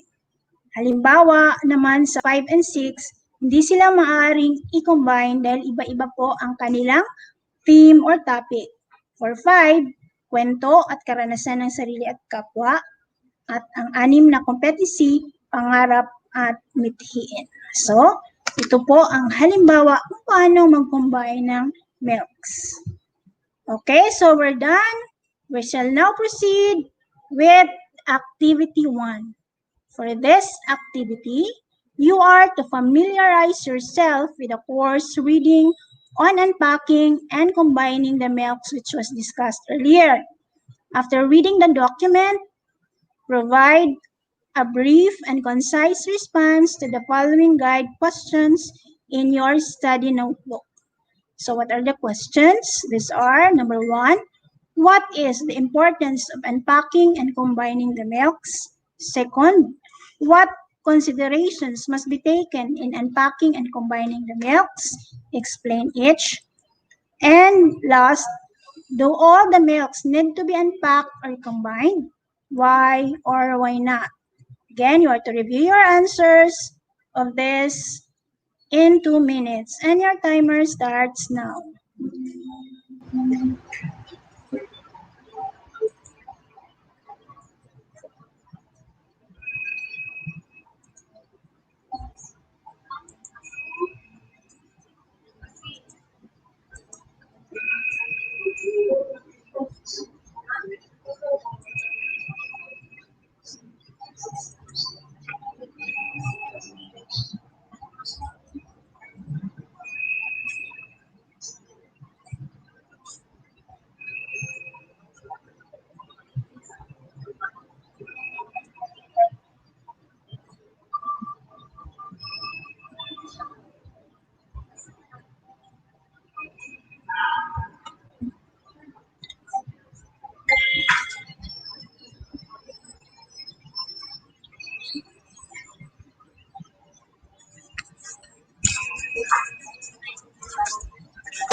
Kailangan yung kibutan sa luyo. Katutong pag nagsita ba? Yan, ipitingin lang pangita matse. Sila, awan, manipin na lang.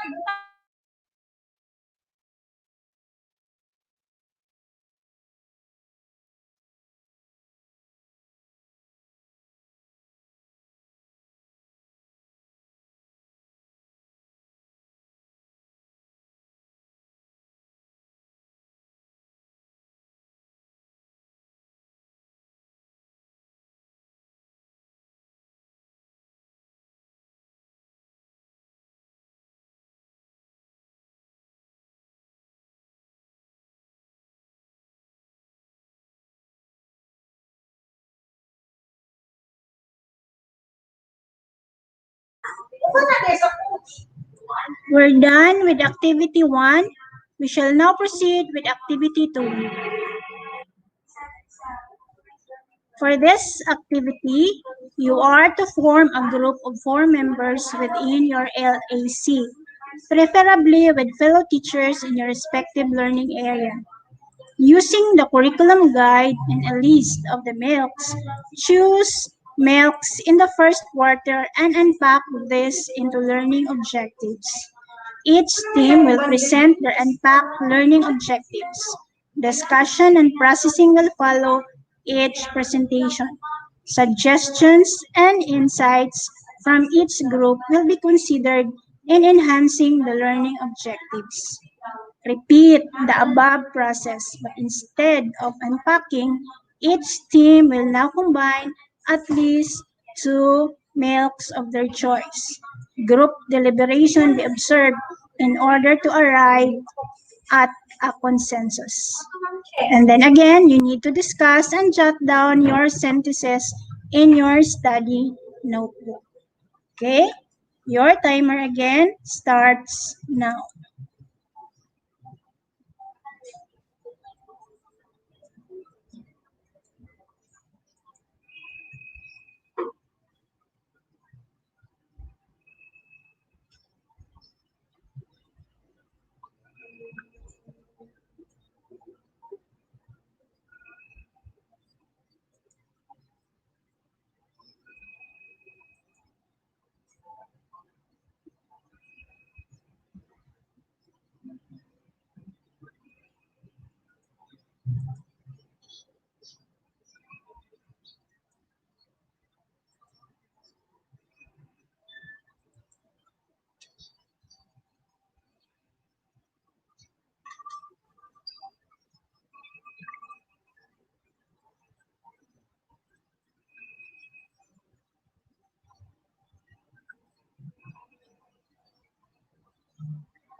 Okay, we're done with activity 2. We shall now proceed to activity 3.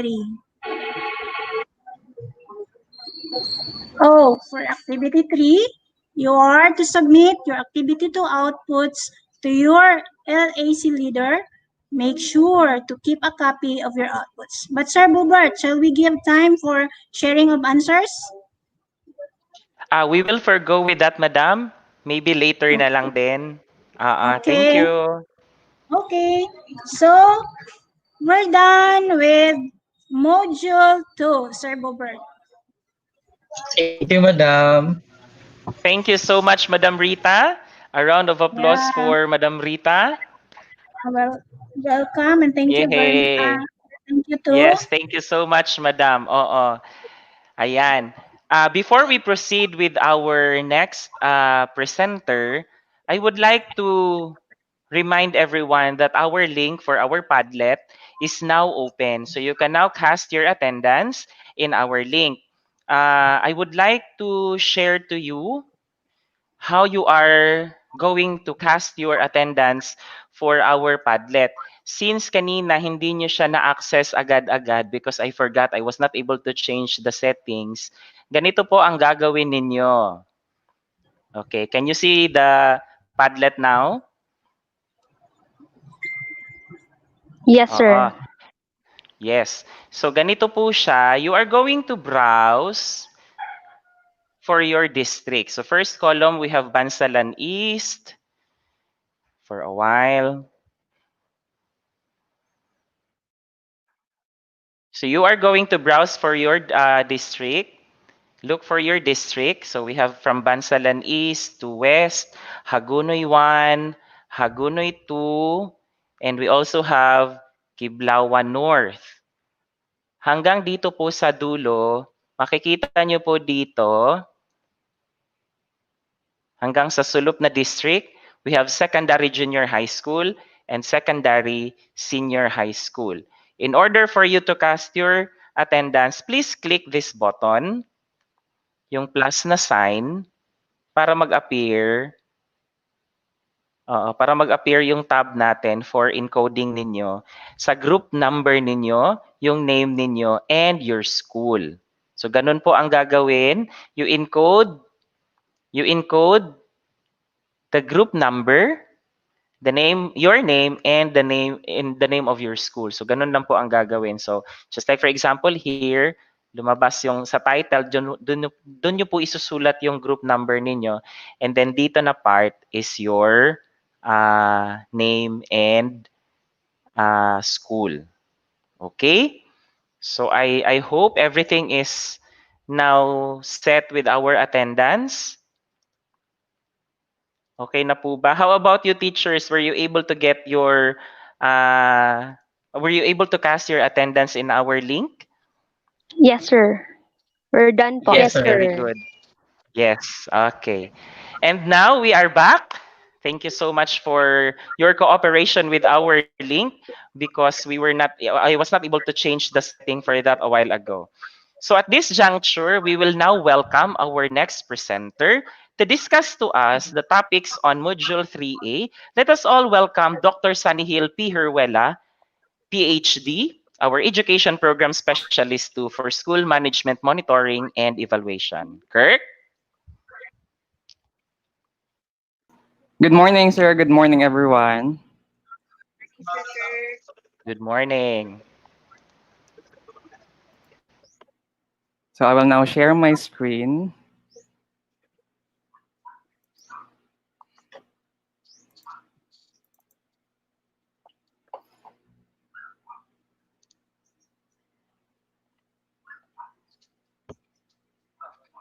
This is to acknowledge your presentation, Kirk. Okay. I'm still wait for a while. Yes, just take your time. Okay. Okay, good morning everyone. Magandang umaga po sa lahat, especially to our SDS or Nelson Lopez SESO 5, to our OIC ASDS, Dr. Janet G. Veloso, our education program supervisor, who is also inside our stream yard, Madam Rita Rillanos, and to, of course, to our SMME SEPS Senior Education Program Specialist, Sir Bobert Dumagan, and to our teachers, Teacher Pearls, Teacher Angel, Sir Jason, and Ma'am Richel. Good morning, magandang umaga sa lahat. Good morning, sir. And good morning, and welcome to our Learning Delivery Modalities course for teachers, particularly the Module 3A Designing Instruction in the different learning delivery modalities. Now, ladies and gentlemen, teachers, the COVID-19 pandemic has brought bleak scenarios in different sectors in society like business, economy, health, and especially education. The system in education has been greatly altered since face-to-face interaction with students has been prohibited. As a result, the education has migrated to different modalities in delivering the instruction. Thus, the Module 3A will assist us in designing instruction in the different learning delivery modalities, especially designing instruction for those learning delivery modalities that are only applicable in our setting or in our context. I'll be your facilitator for this Module 3A. I am Kirk Sanil P. Heruela, and again, welcome to Module 3A. For the objectives of this Module 3A, by the end of this module, we are expected to be able to differentiate between the learning delivery modalities prescribed by the LCP and between the different types of distance learning modalities, apply lesson design and assessment considerations for distance learning in light of the COVID-19 crisis. Also, to create a weekly home learning plan to guide your learners as they do independent study at home, create an individual learning monitoring plan to ensure the continuity of learning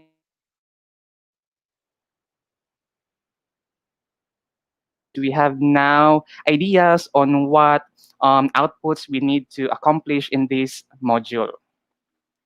Now, the module 3A has 3 lessons. The lesson number 1 is all about understanding the different LDMs because we have different LDMs. The second is designing lessons and assessments in the different LDMs. And third, to guide and monitor learners in the different LDMs. Now, I'll be giving you 30 seconds to bring out and prepare your supplementary materials like your reading materials, matrices, DepEd memo, DepEd order, and sample documents that are being attached in this module. And the 30 seconds will start now.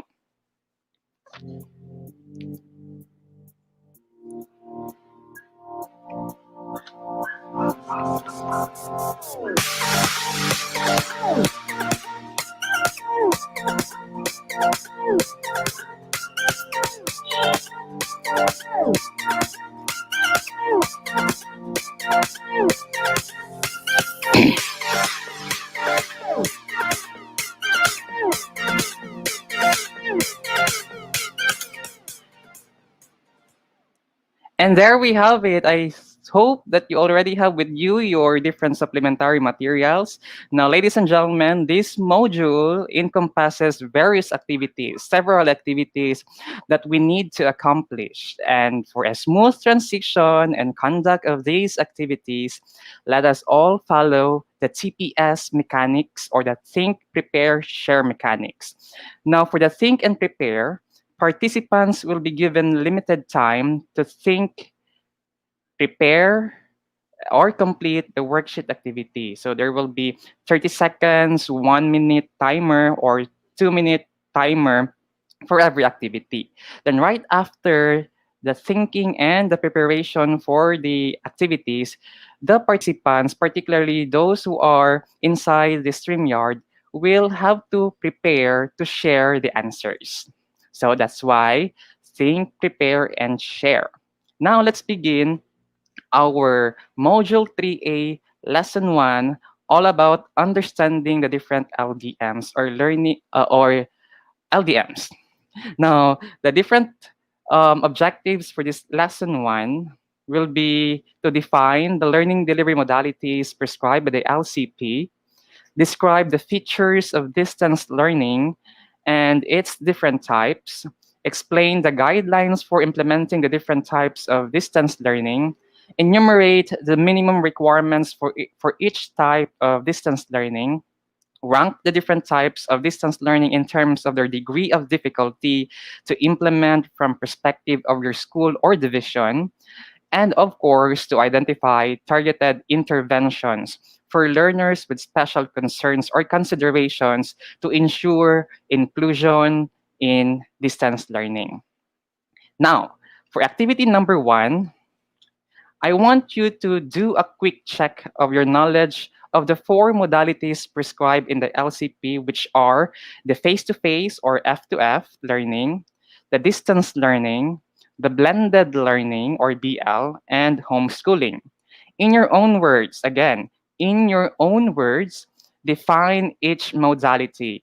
Write your own definitions in your study notebook. When you are done, check lesson 1, activity 1, answer key to see how well you did. And you will have 1 minute to do that. So in 1 minute, define, then think, prepare, and share.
And there we have it, teachers. 1 minute is up already.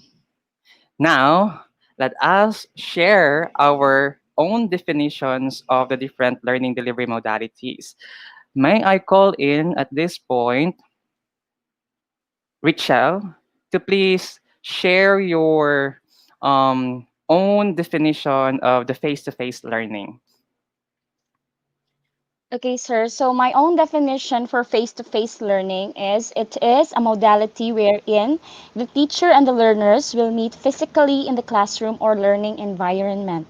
And this modality employs physical interaction during the teaching and learning Mhm. process.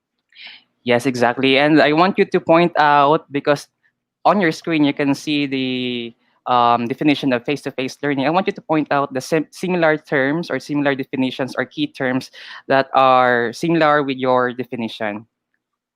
Physical, sir. Physical interaction. Yes, mean to say there is a physical interaction among the teachers and the learners. Thank you so Yes, sir. much, Richelle.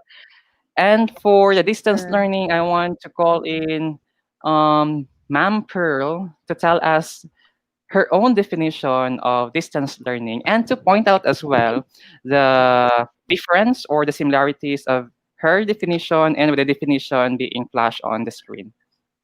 Okay, yes, sir. So for me, distance learning, it is a learning modality that does not require face-to-face learning. So its feature Mm-hmm. includes face-to-face combined with Mm-hmm. distance learning modality. So it is either ODL or online distance learning, MDL, modular distance learning, or TV-based and radio-based instruction.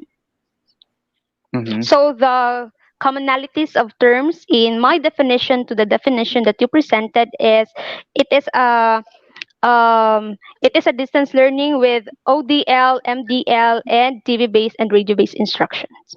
Yes, which are self-directed study. Thank you so Yes, sir. much, Ma'am Pearl. And for the blended learning, I want to call in Sir Jason to please share the answer.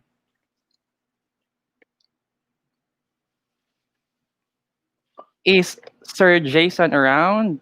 Virtually around? I think Jason is having internet connectivity issues, Kirk. Okay, so I will call Oo. in Angel to share the answer with regard to this blended learning. Okay.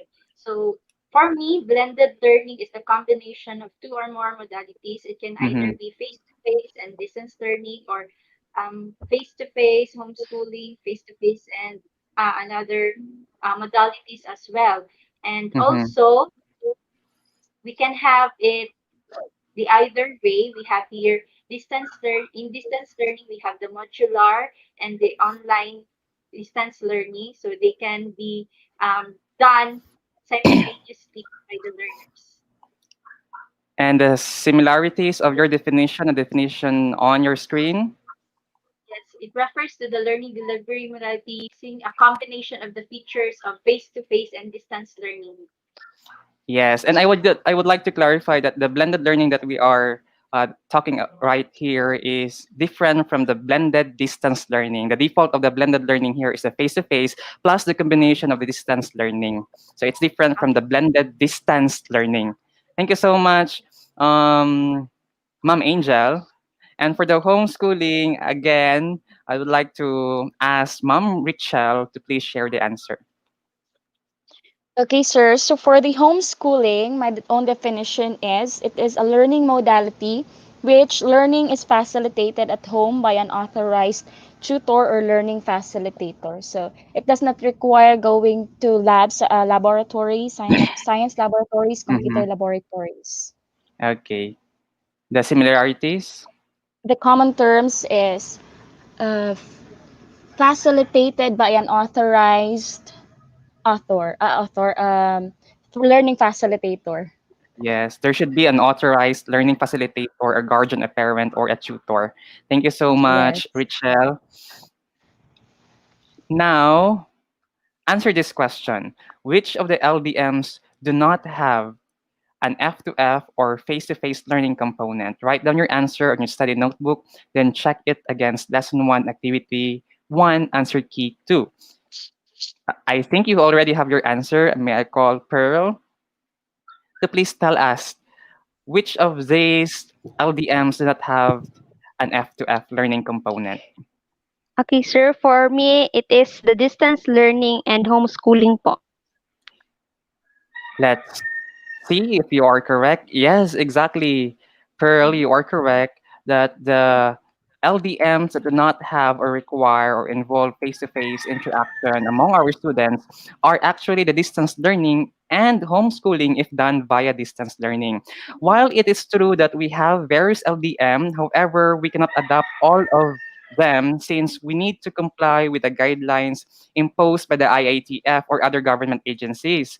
Therefore, the LDMs that do not involve face-to-face could only be adopted, and those are the distance learning and the homeschooling if done or via distance learning. However, again, homeschooling in this part is not a possible modality because only few schools, if there are, have the facilities and requirements to do so because we need an authorized facilitator to conduct homeschooling or facilitate homeschooling. And not all schools do have that facility. Okay, thank you so much. Now, thank you so much, teachers. Again, let's proceed to another activity, activity number 2 of lesson 1.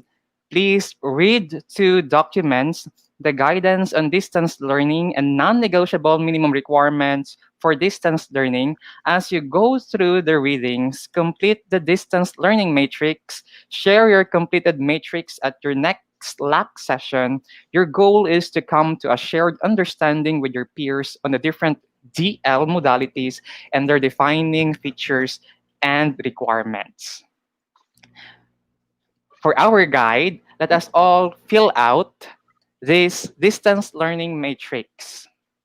So we could see here different columns, distance learning modality. We have modular distance learning, the ODL, TVBI, RBI, and blended distance learning. Then we need to fill out the grades, the distinguishing features of those modalities, the essential resources, role of teachers, role of parents or household members, and the role of the school. Then you're going to do that or complete the matrix in 1 minute. Think, prepare, and share for 1 minute.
Ayan, at tapos na po ang 1 minute. Let's now share our answers.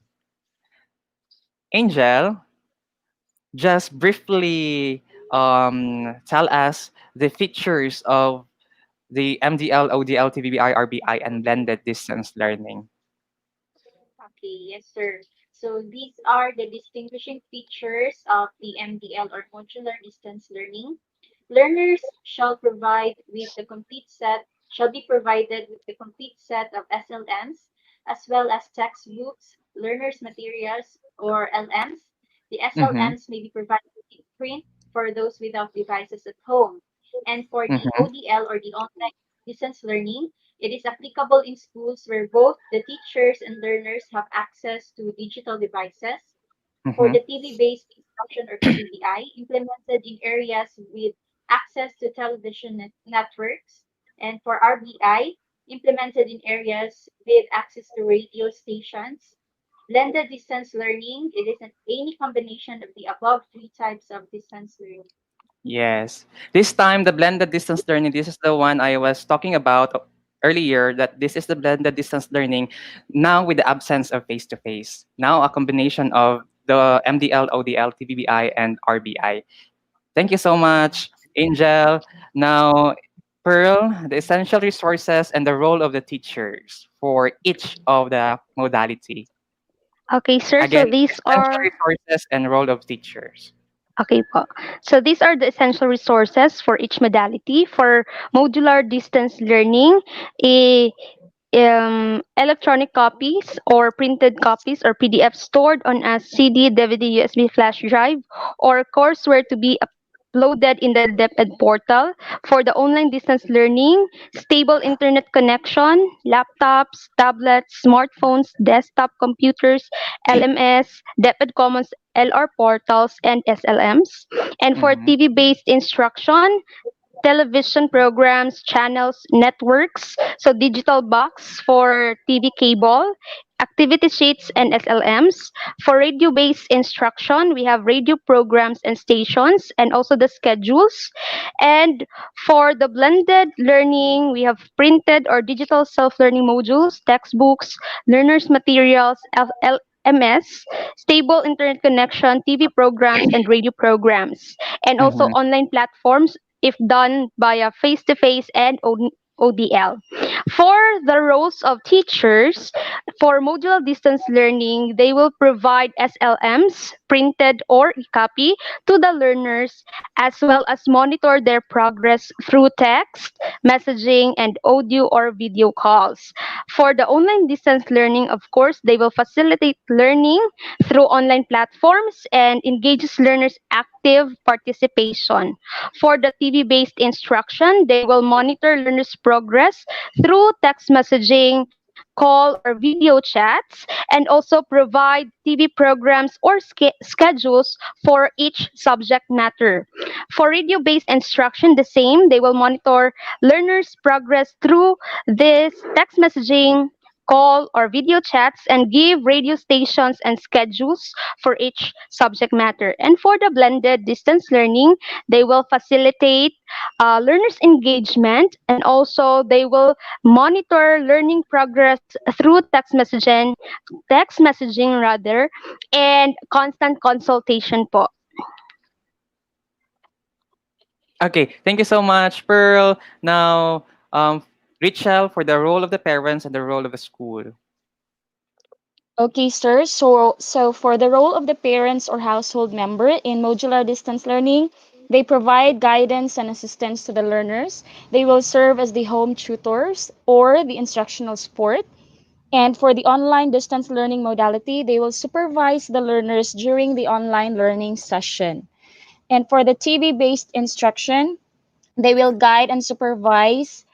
Guidance and supervision of parents is of utmost importance. They should ensure that children can access the television. And for the radio based instruction, they will serve as guidance and supervise the learners upon listening to the radio broadcast, and of course to ensure access to radio as well based on the schedules provided.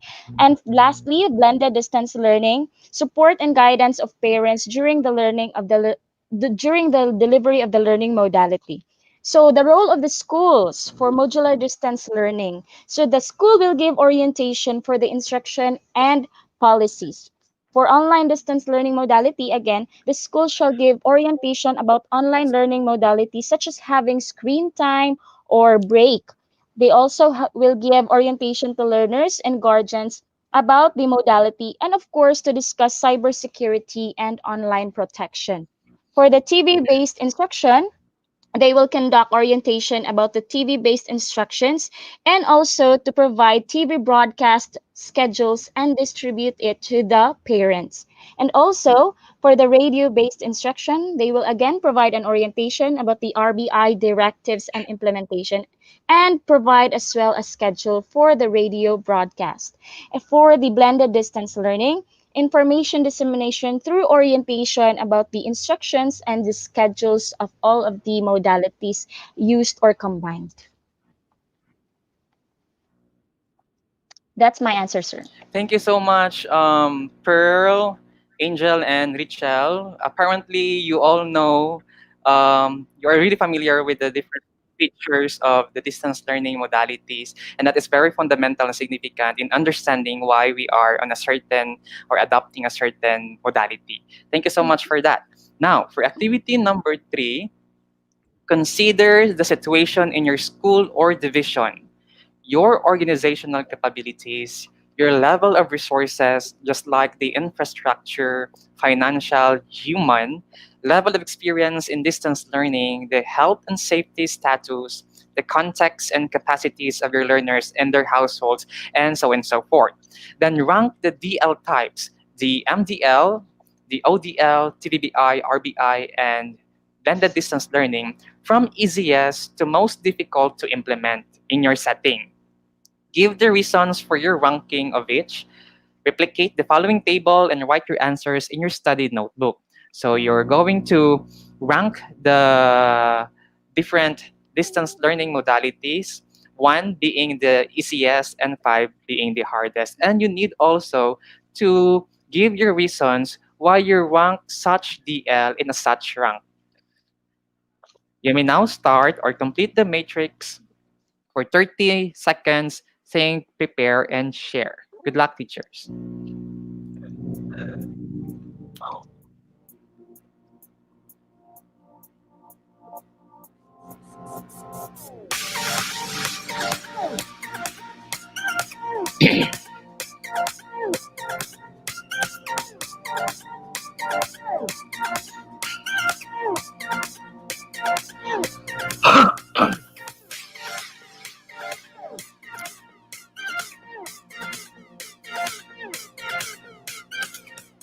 And there, tapos na po ang 30 seconds. Let's now share our answers. May I may I call in Pearl to tell us the let's start with the hardest DL to implement and give also your reasons. Sir, yes, if I am going to base my analysis in our online or in the result of our online or enrollment survey rather, so Mhm. the hardest LDM that we can implement or we can't.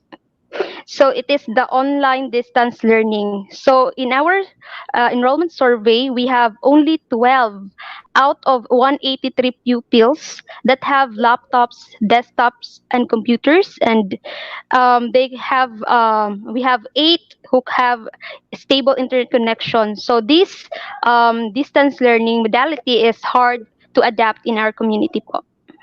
Yes, thank you so much, Pearl, by using the data on the enrollment survey form. Thank you so much. How about Kirk? Jason Kirk? around? Yes, sir. Yes, this is to acknowledge Jason is back in our stream. Hello, Teacher Jason. Jason is back in our stream. Yes. Since malik na si Sir Jason sa ating StreamYard, si Sir Jason na ngayon ang aking tatanungin para i-share ang kanyang answers on the different ranks of the DL and also to give the reasons why yun ang rank niya. Sir Jason?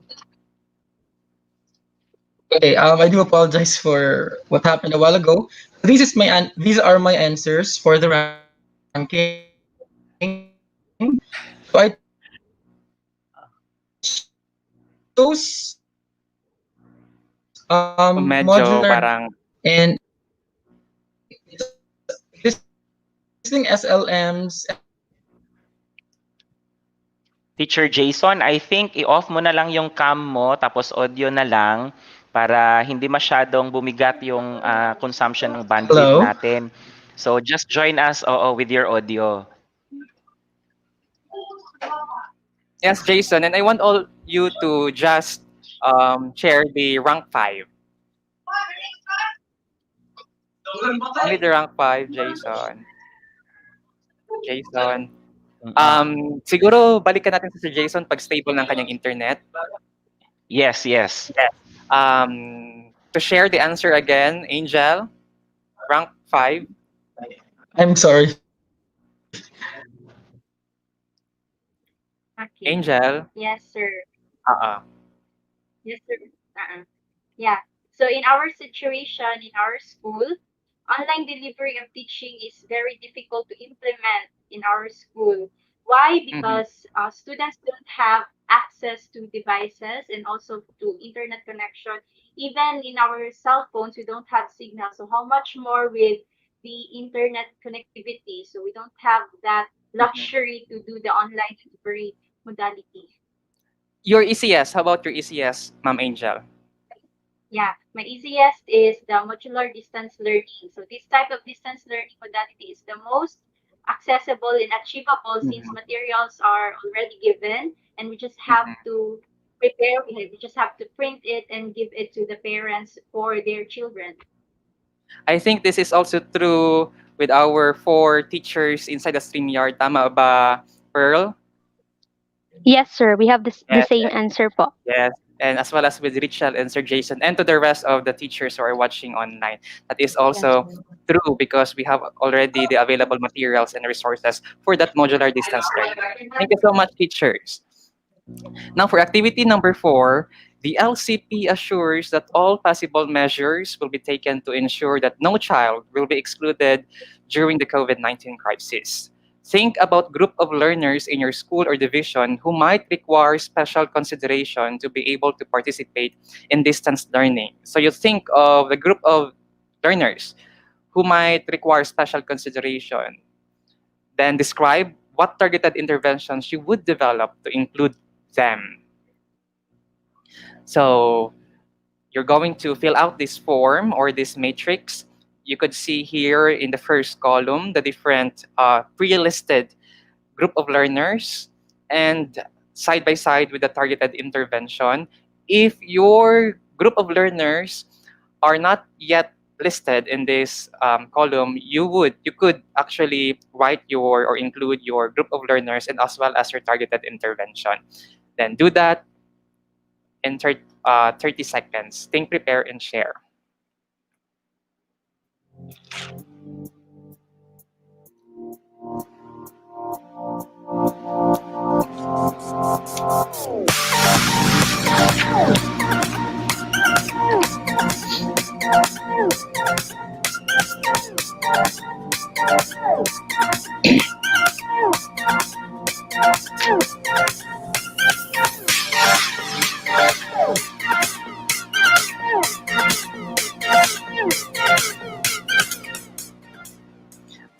Yes, 30 seconds is up already. I want Pearl to share the answer. Okay, sir. So I want to share this learner group, learners without parents or household member who can guide and support their learning at home. So Mhm, the targeted intervention, ask help from his or her mhm, neighbor or any relative of the learner, and continuous mhm. monitoring through text messaging, phone call, or video chats. And if allowed, you can do home visits. Wow. Thank you so much, Pearl. Angel?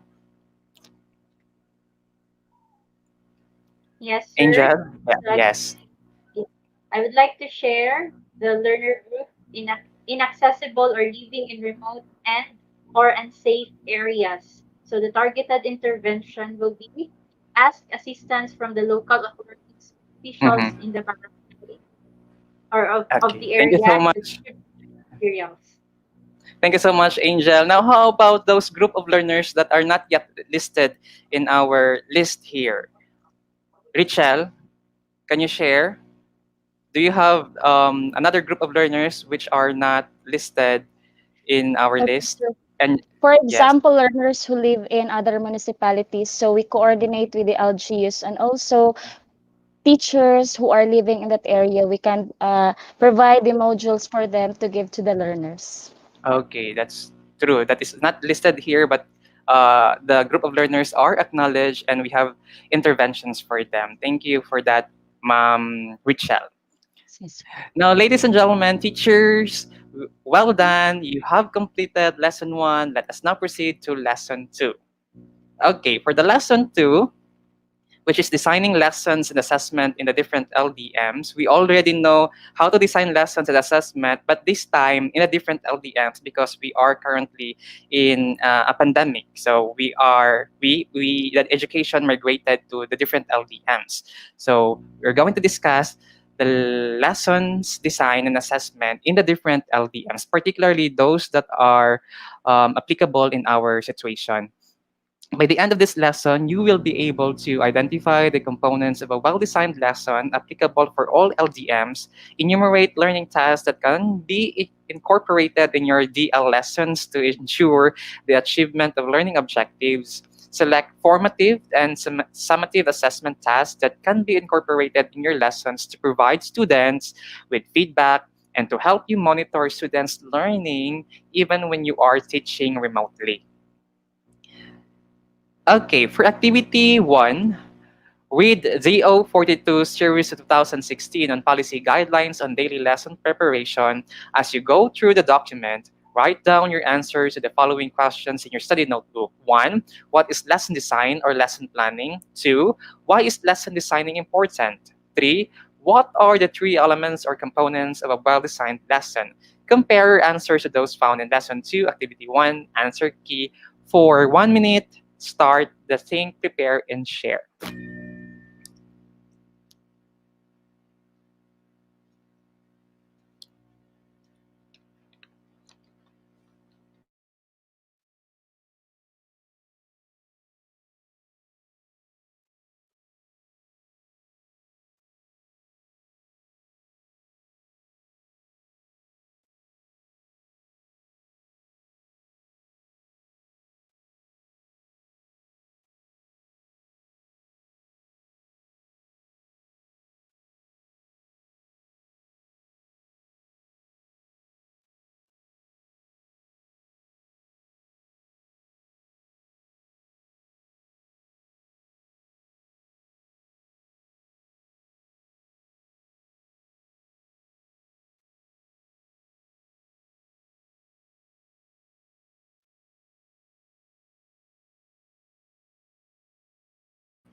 There. Now, let us share our answers. For number one, Pearl, what is lesson designing or lesson planning?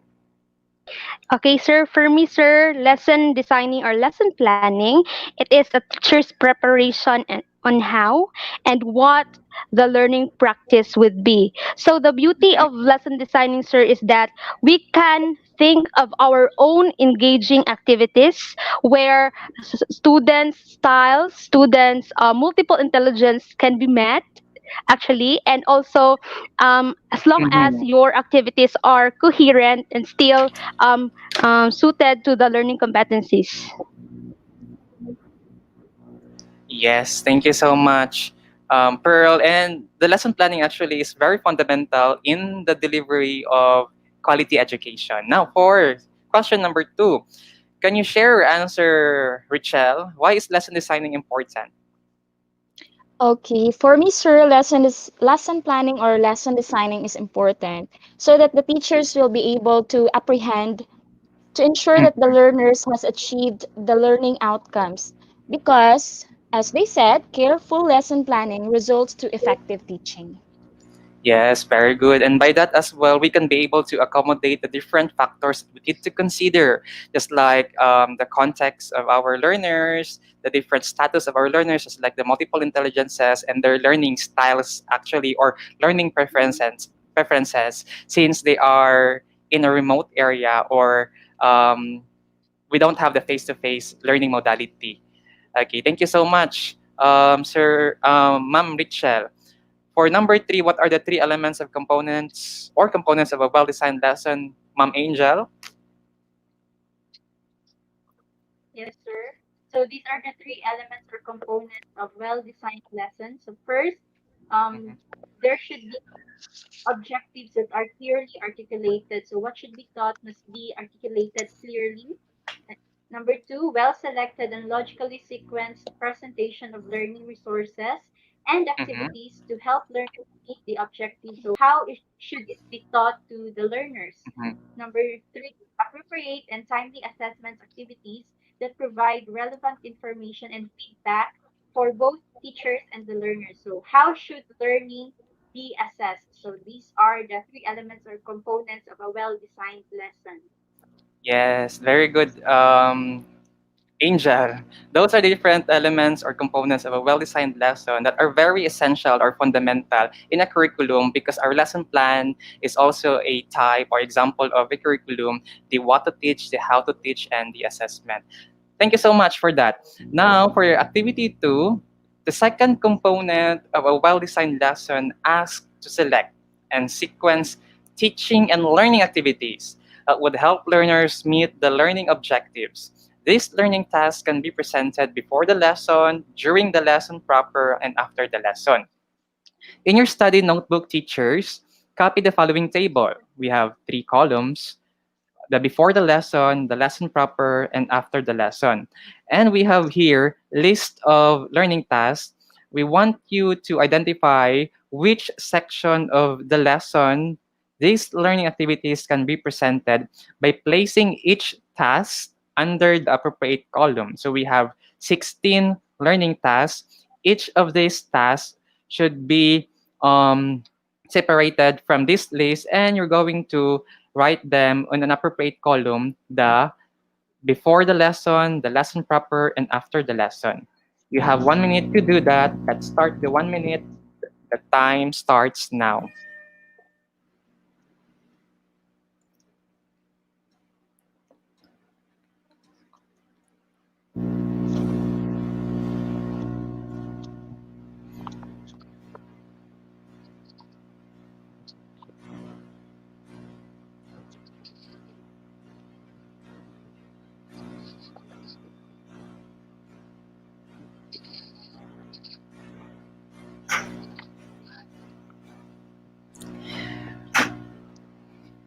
While the clock is still ticking, Sir Jason, anytime, Sir Jason.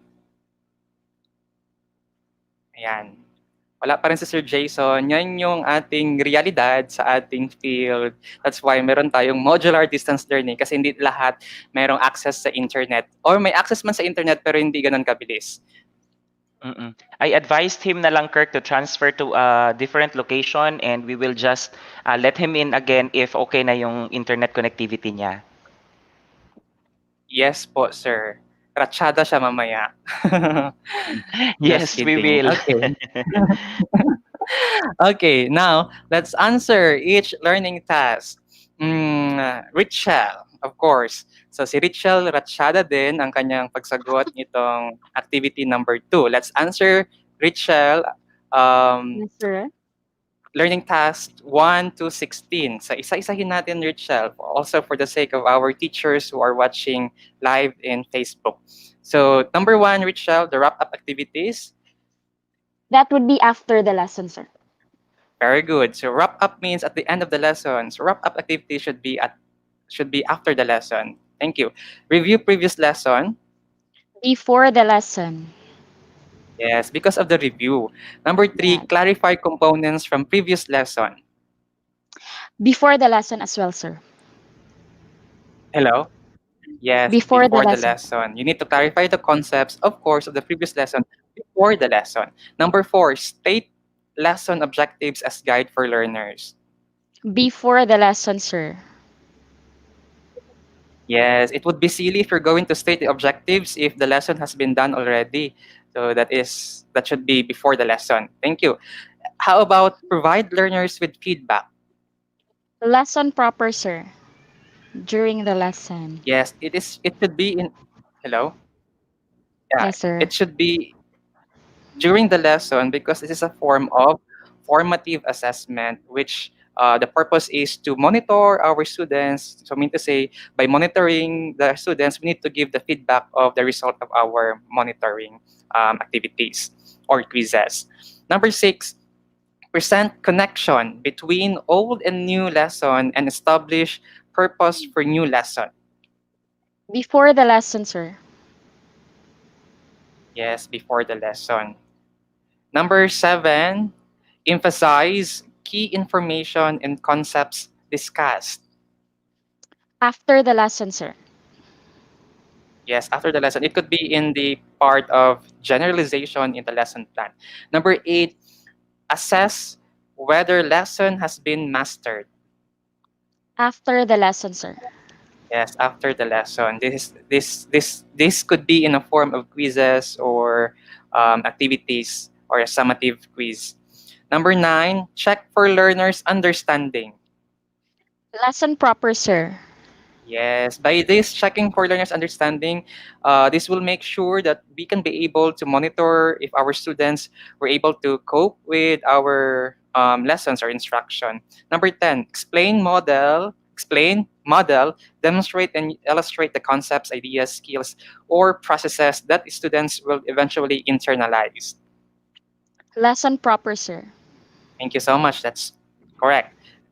Number 11, help learners understand and master new information. Lesson proper, sir. Exactly.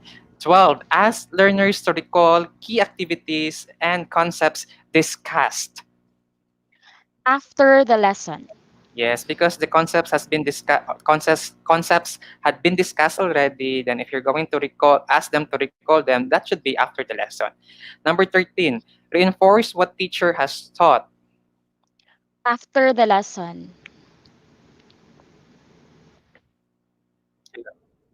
After the lesson. Number 14, transfer ideas and concepts to new situations. Still after the lesson, sir. After the lesson, this could also be seen in the application where we're going to apply the Yes. concepts being learned into another situation. Yes. Number 15, present warm-up activities to establish interest in new lesson. Before the lesson, sir. Before the lesson, thus warm-up activities.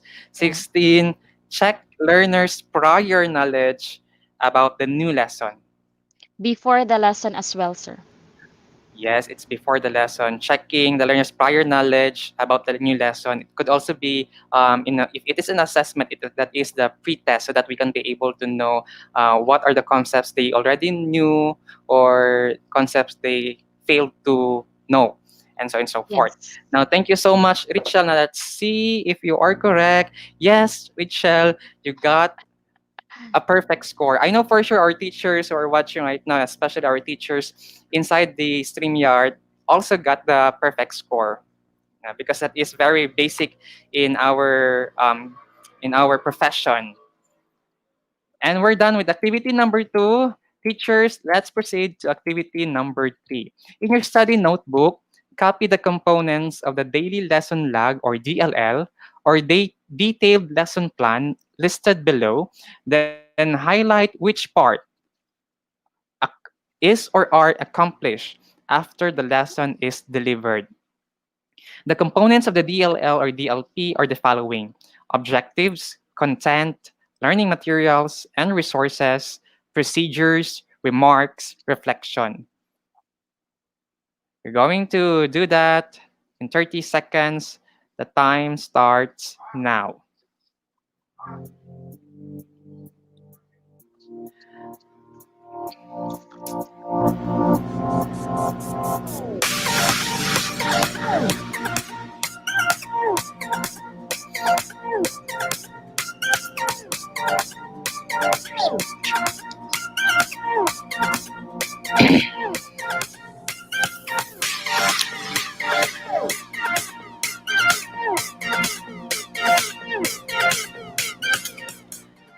Time's up. Now, let's share our answer. And I know Pearl has a very good answer for this one. Yes, sir. So my answer Mm-hmm. would be reflection. So reflection will be done after all the learning processes have been delivered.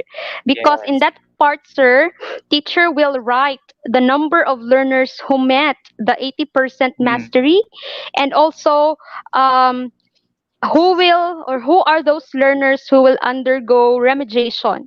So it is Mm-hmm. reflected in the reflection part of the lesson plan or DLL. Yes, the reflection should be done because this will give us an opportunity to introspect as teachers which part of or parts of our lessons went well or did not went well. And Yes po. if we could be able to identify those, then they could be able to also provide intervention programs or revise our teaching learning plans as well. Thank you so much, Pearl, for that sharing. I appreciate I appreciate it so much. And let's now proceed to activity number 4. Lesson 2, activity number 4. Read the handout, Designing Lessons in Distance Learning.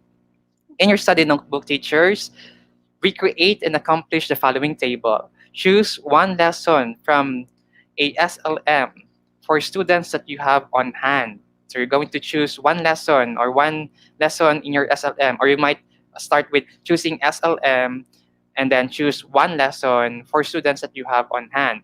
Then I want you to imagine that you will deliver this. Check in the second column those that are present.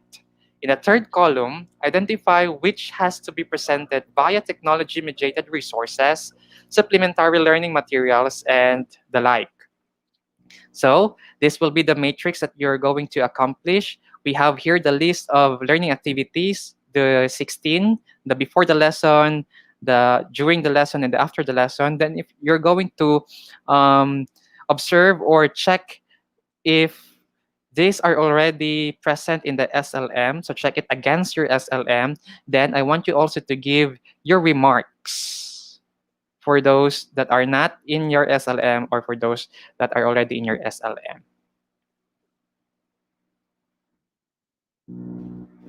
Then, for learning tasks that not found in the SLM you examined, what materials or resources can you create to supplement the SLM? What kind of additional support can you give to the learner, to the household partner so that they are guided?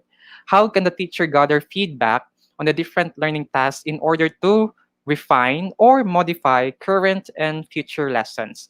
Do that in 1 minute. And time will start now.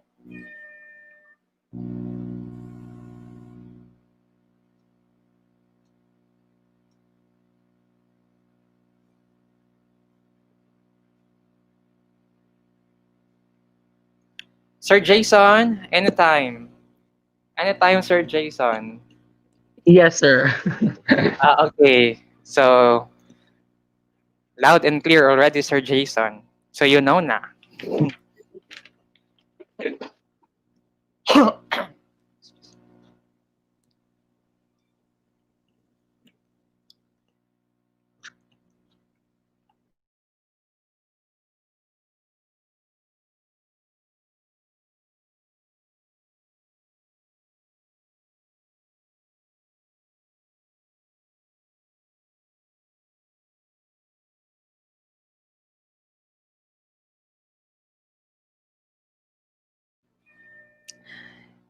Okay, thank you so much for the timer.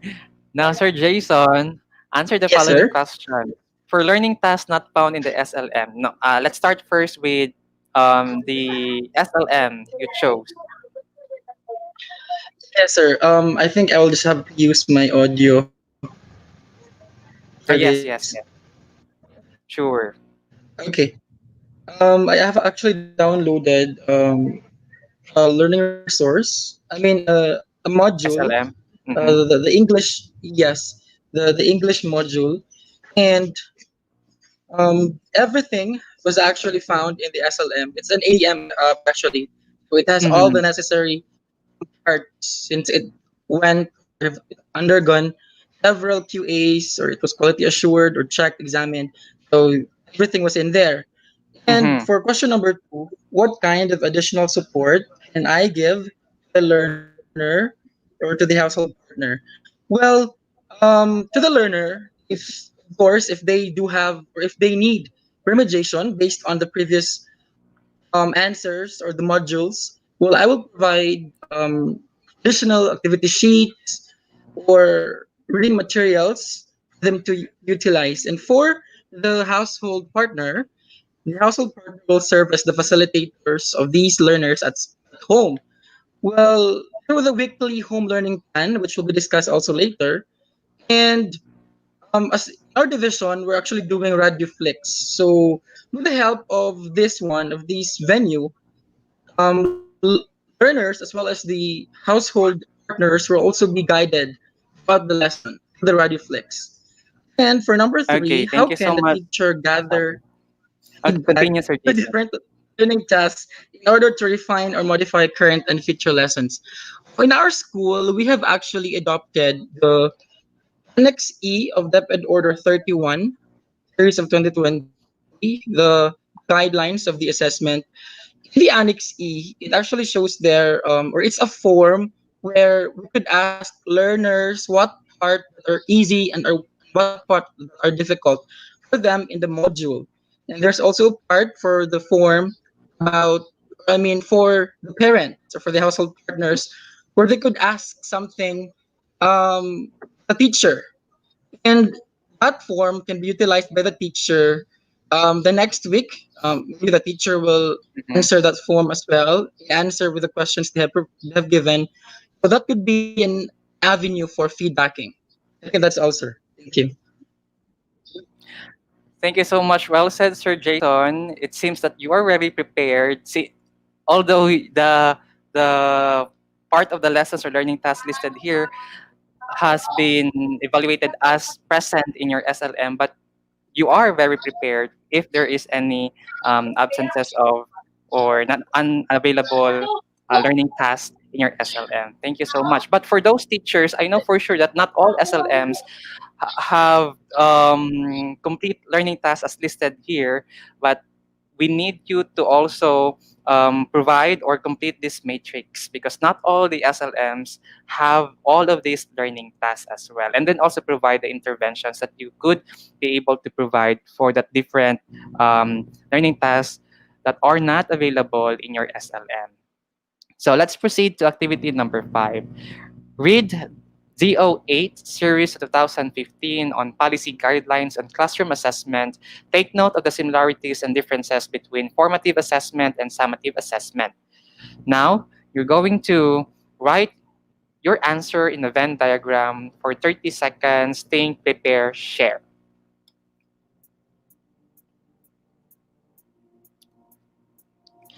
Of course, while the clock is still ticking and going, we would like to acknowledge our 882 viewers from the different schools in the division of Davao del Sur.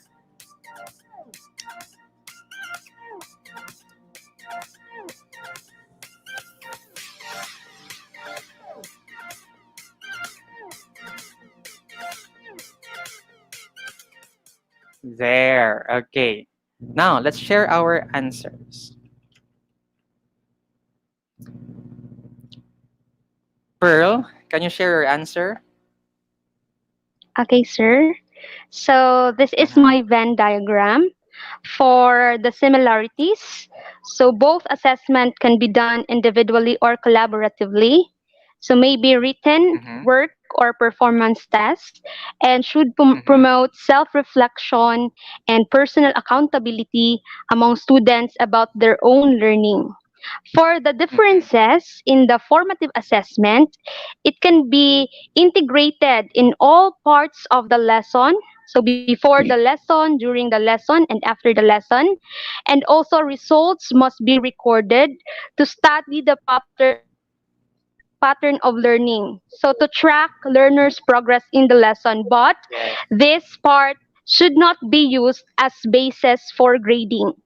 Yes. And for summative assessment, it is done after a unit or end of a quarter, and results enable teachers to describe how well students learned and mastered the competencies for a given quarter, so which are then reflected in the class records and to be graded.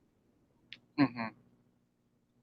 Yes, thank you so much, Pearl. You are correct, Pearl. I would like to emphasize that in the formative assessment, we are not going to, we could record, actually we will record the results of the formative assessment, but those should not be included in calculating the grades of the students, because if you're going to include them in calculating the grade of the students, and therefore the grade will now be a measurement error, meaning to say the grade will not represent what should it be represented, because the grade should represent the learning achievement and the achievement of the different learning objectives, or ILOs, or intended learning outcomes of our students.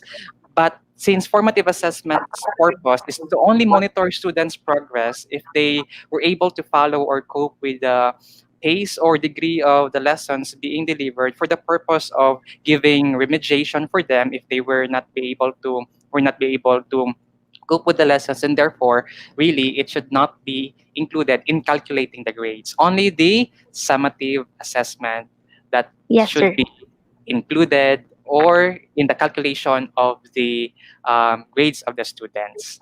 Okay, take note of that for the teachers who are watching. Thank you so much, Pearl. Now let's proceed to activity 6. Read Table 2 of DO8 Series 2015 on policy guidelines on classroom assessment. These methods that are commonly used in the classroom may be modified to be suitable for distance learning. Which assessment methods can you adapt in DL considering the content area that you are teaching?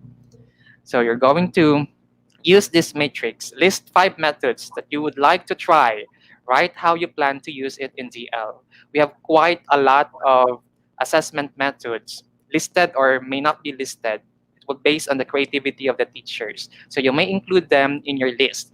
And then you also need to tell us how you are going to adopt the assessment method in distance learning. For 30 seconds.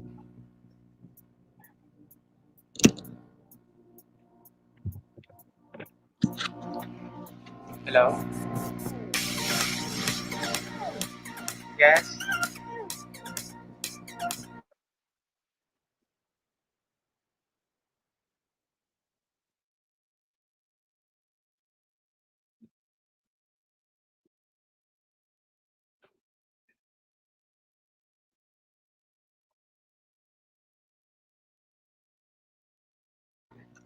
Okay.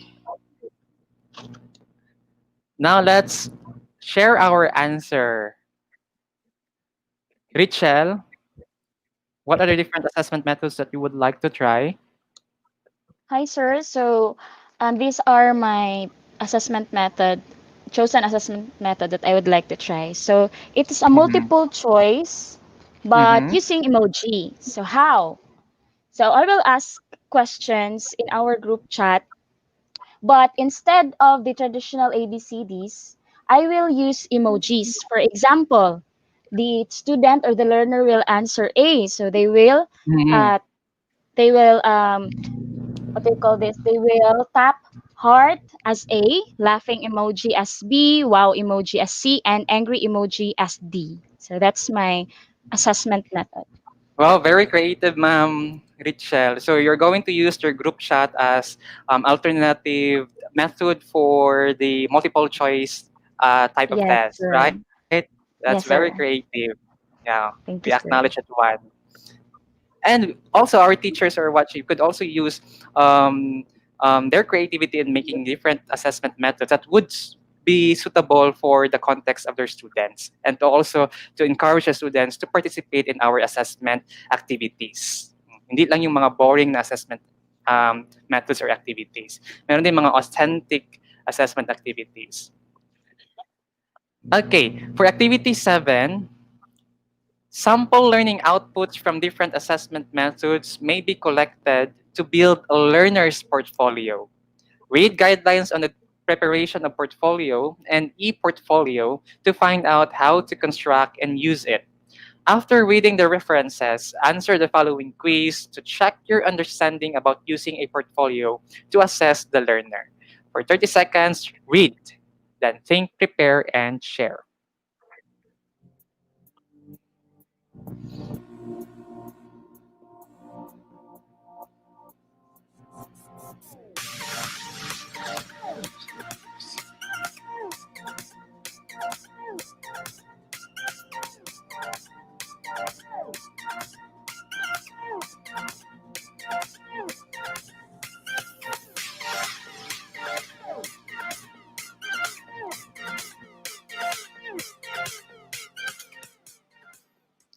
Okay, time's up. Now let's answer the questions. Now it is a binary item test, true or false. Let's answer, Jason. Sir? Let's answer. Number one, a portfolio mainly displays the academic achievements of the learner. True or false? For me, it's false.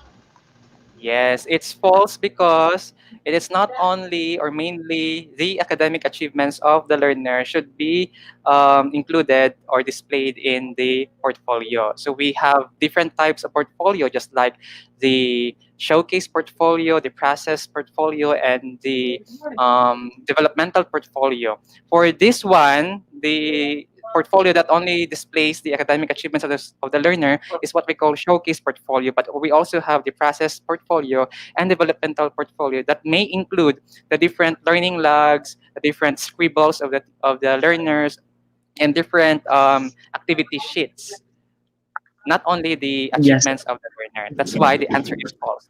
Correct, Jason. Now let's call in as well Angel to answer 2, 3, 4, 5, 6, and 7. Angel? Yes, yes, sir. Okay. Number two, My testimonies of answer, parents, guardians, and learning facilitators regarding the learner's progress may be included in a portfolio. True or false? that is true.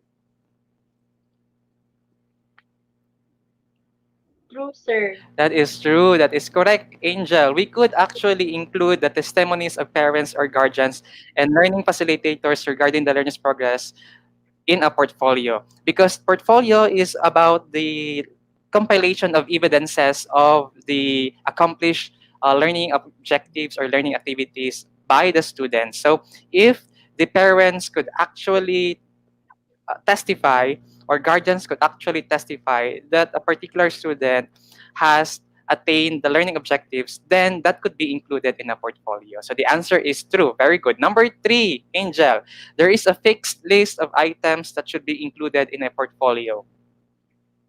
False.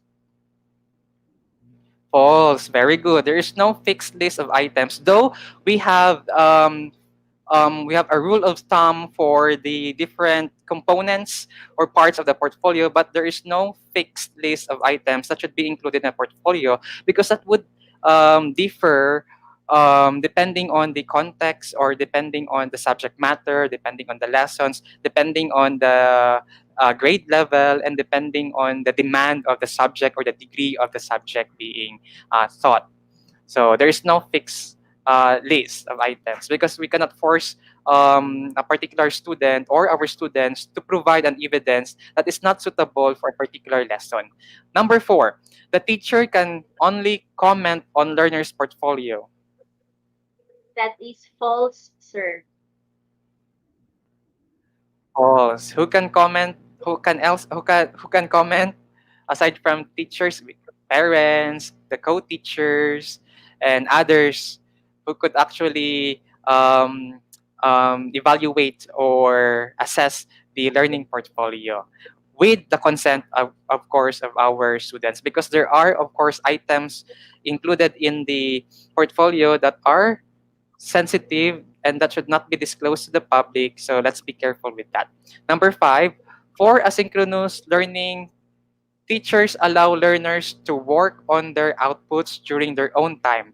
The latter will submit the portfolio within the schedule that the teacher set. True or false? True. True. Okay. Number 6, the learners may submit, store, and manage their portfolio via file sharing programs, or they may submit the actual soft copies of their work saved on a CD, DVD, USB flash drive. That is true, sir. True. So we have what we call the electronic portfolio. Number 7, portfolios of distance learning learners will, with outputs in hard copies or physical forms, may be handed over to the teacher by the parents or learning facilitators. True, sir. Through as our compliance with the IITF, so ang parents ang hatid ng portfolio sa kanilang designated teachers. Thank you so much. You got a perfect score, Angel. Congratulations. Okay.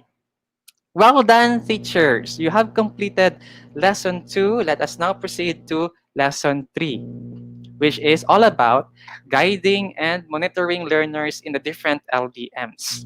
Now, for activity number 1 of this lesson, answer the simple check-up quiz below. Read and match the description in column A with the terms in column B. Write your answers in your study notebook. For 30 seconds, timer will start now. Please disregard the Venn diagram.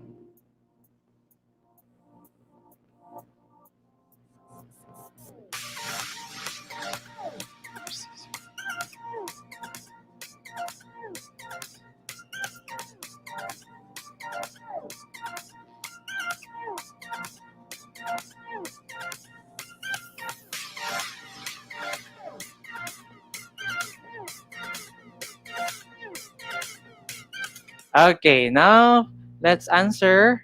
Please share your answer, Richelle. Sir.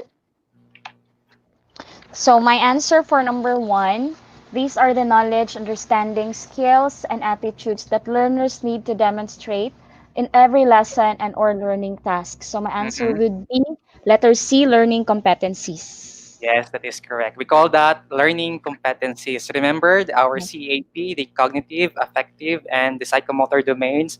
Those are the different different learning competencies. Under those are the different learning competencies. Okay, number 2, Richelle.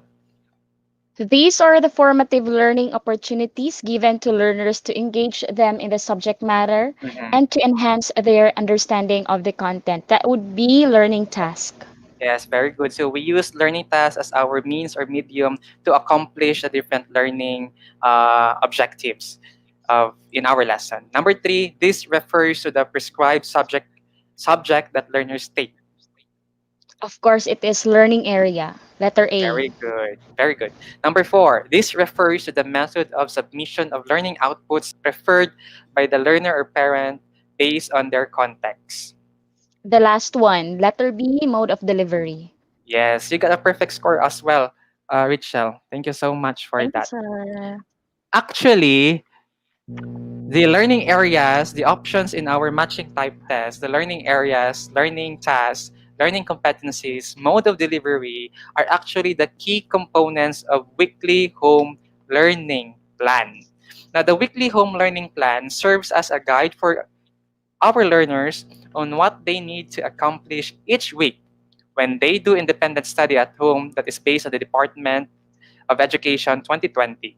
It outlines the learning tasks that learners need to do using the SLM in order for them to attain the most essential learning competencies or MELCs. Now, let's proceed to activity 2. Read items 1 to 6 of the Appendix D of the DepEd Memorandum DMCI 2020-00162, which discusses the weekly home learning plans and individual learning monitoring plans. Now, based on your readings, create a WHLP for your class and take note of the following. For grade levels where learning areas are taught by different teachers, coordinate, plan, and discuss the WHLP with the learning area teachers, as well as adjustments should be made on the time frame for accomplishing the learning tasks if there are any suspensions of classes due to calamities, DepEd Order DepEd 2020. Enjoyable learning activities scheduled on Saturdays, such as designing portfolios, should also be reflected in the WHLP. Be guided as well by the recommended screen time. So we have screen time guidelines for learners set by the American Academy of Pediatrics or AAP and the World Health Organization, which are as follows. Key stage 1, the kinder to grade 3, at most 1 hour daily for kindergarten and 1 hour to 1.5 hours for grades 1 to 3. Key stage 2, grades 4 to 6, up to 2 hours. Key stage 3, grade 7 to 10, up to 2 hours for grade 7 and 8, and up to 4 hours, 2 in the morning, and the other 2 in the afternoon for grades 9 and 10. Key stage 4, grades 11 to 12, at most 4 hours, 2 hours in the morning, and the other 2 hours in the afternoon. Create your WHLP teachers for 2 minutes, think, prepare, then share.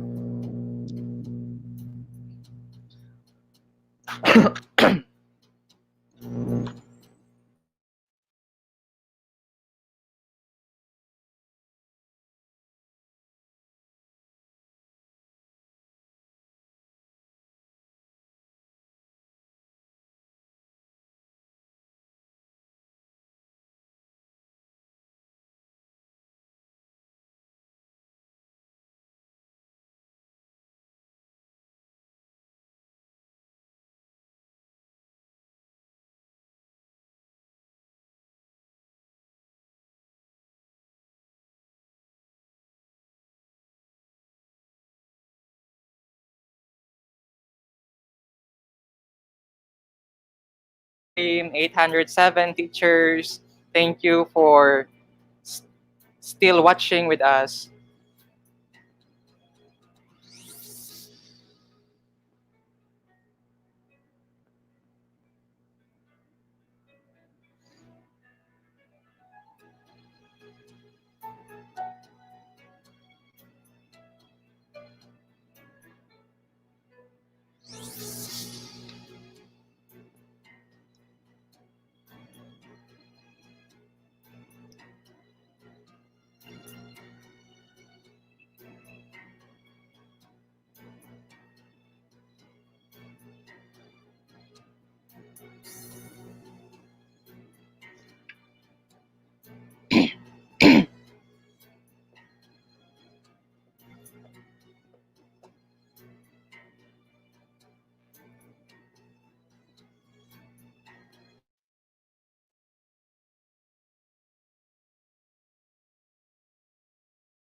Okay, there. 2 minutes is up already.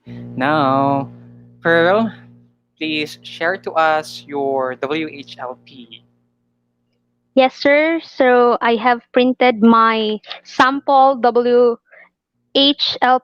So I Wow. prepared this a week prior to the first distribution of modules so that this will be included in the distribution, sir. So this Mhm. will be a guide for the learners and the parents also na kung unsa na nga subject ilang gamiton ana nga time and ana nga day. So this is my WHLP. So day and time 7 to 8. So wake up, make up your bed, eat your breakfast, and get ready for an amazing day. So 8 to 9, have a short exercise. So suggested to for the parents na to give exercise for their children. And for 9:30 to 11:30, so the learning area is Science 6, and the learning competency is the learner should be able to describe the appearance and uses of uniform and non-uniform mixtures. And for the learning tasks, open your module with a smile. Scan every page and read it. Read the guide card carefully to know the concept. Answer all the activity cards. Activity 1, group the objects according to its property as matters, solid, liquid, or gas. Activity card 2, identify if the mixture is homogeneous or heterogeneous, and then answer your assessment cards and enrichment cards. And of course, review your answers. For the mode of delivery, have the parent or household partner hand in the module to the teacher in school. That's it po, sir. Wow, Ma'am Pearl, a very comprehensive WHLP. Thank you so much for that. But Ma'am Pearl, remember also that in monitoring the progress of your learners, it is important to get in touch with the household partner who provides assistance as needed while the learner is doing the learning task at home. Okay? Yes, sir, absolutely. Yes. Now let's proceed to activity 3 of lesson 3, module 3A. Read items 7 to 11 of the appendix D. After reading the guidelines on creating an ILMP, copy and fill out the table below to see how the ILMP differs from WHLP. So you use this matrix to differentiate the purpose, for whom components, and should it be communicated to the parents in the weekly home learning plan and individual learning monitoring plan. You're going to do that in just 1 minute. Think, prepare, and share.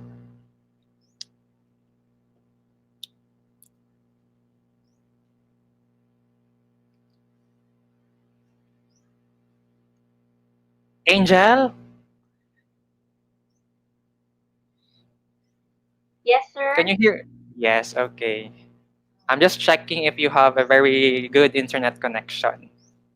How about Jason? Yes, sir, I'm here. Okay. Loud and clear. Thank you. Rachel.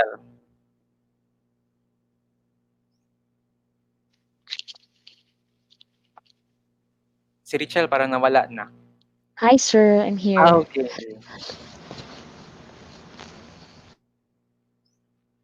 Acknowledging our 807 viewers in Facebook from different schools around Division of Davao del Sur. There. Angel, please share your answer. Share your answer. Okay.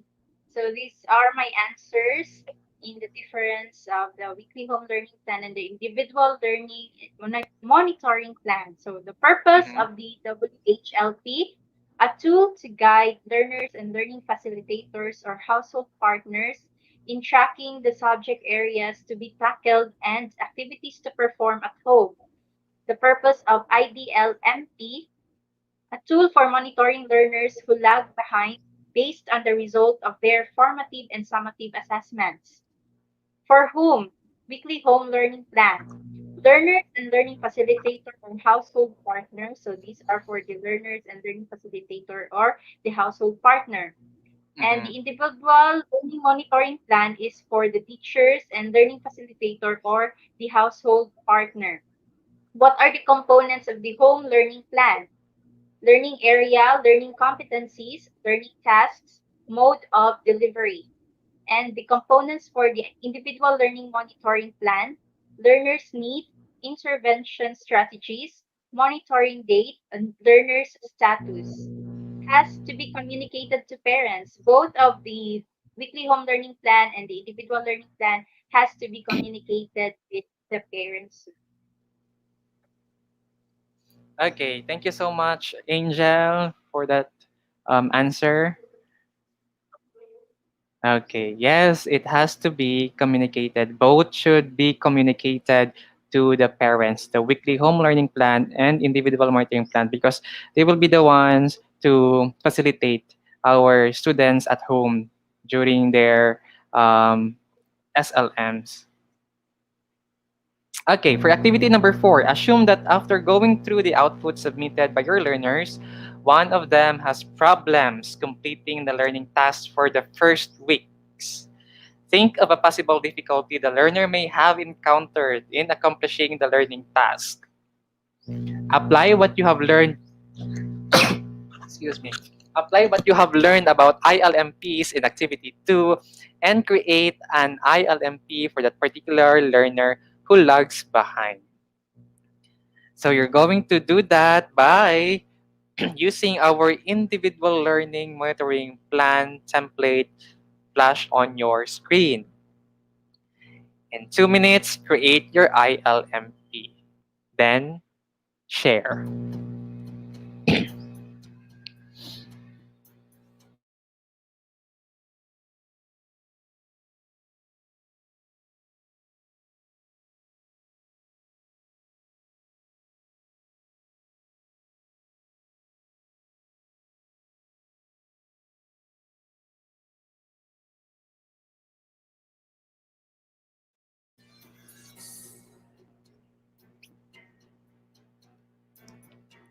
Okay.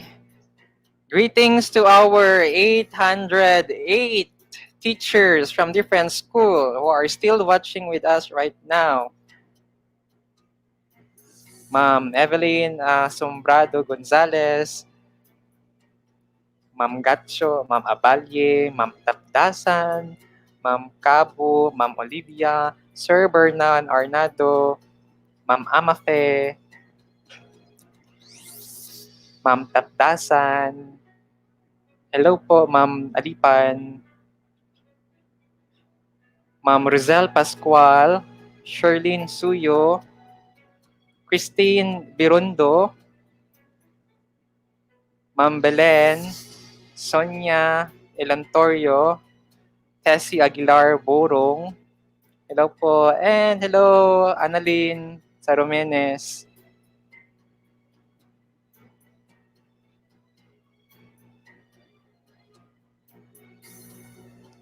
Ma'am Christine Presores, thank you for still watching. Donami Atos, Ernie Sarabusing, Ma'am Jassy Polinar, Loida Cabillo from Salud Cagas,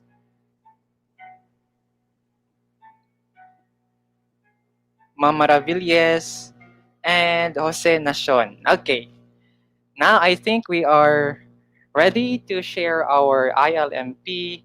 Let's call in Jason. Please share your ILMP. Yes, sir. I'll use my audio for this one. For example, learner's name, Juan de la Cruz, grade level 3, learning area, math, for example, for math. The learner's needs will based on the previous module given shows or it showed that that particular learner had low scores with the formative tests.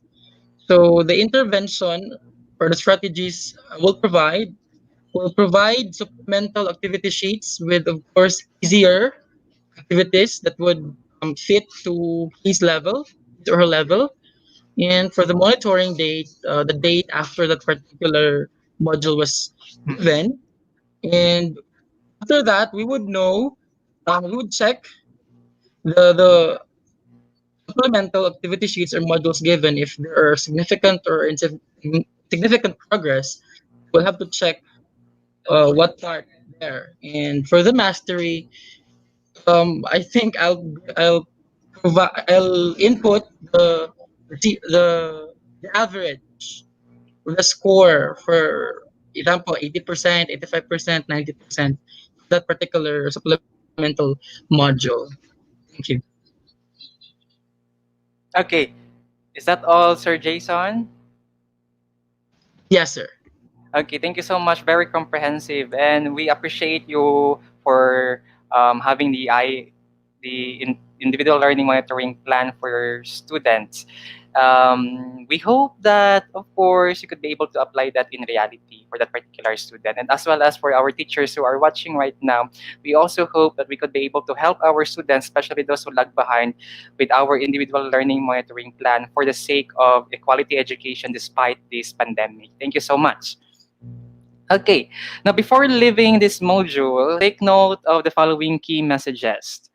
First, there are no perfect lessons, But with careful planning, reflection, and continuous adaptation before, during, and after lesson delivery, you will be able to design lessons with your best efforts and maximize learning in this new context. Also, it is important for teachers to keep track of how the students are doing, get feedback from the learner's assessment, and from the learning facilitators or household partners in order to continuously improve lessons and provide support for learners as they learn. Especially, it's very timely and very relevant, the different emerging issues regarding the difficulty of the students with regard to their the new normal setting. So we need also to keep track of our students as well. One way of getting feedback from learners is by communicating regularly with them and their families. As teachers, you need to make your presence felt and send the message to the learners that they are not alone in this situation. This will greatly help them stay motivated and mentally healthy as well.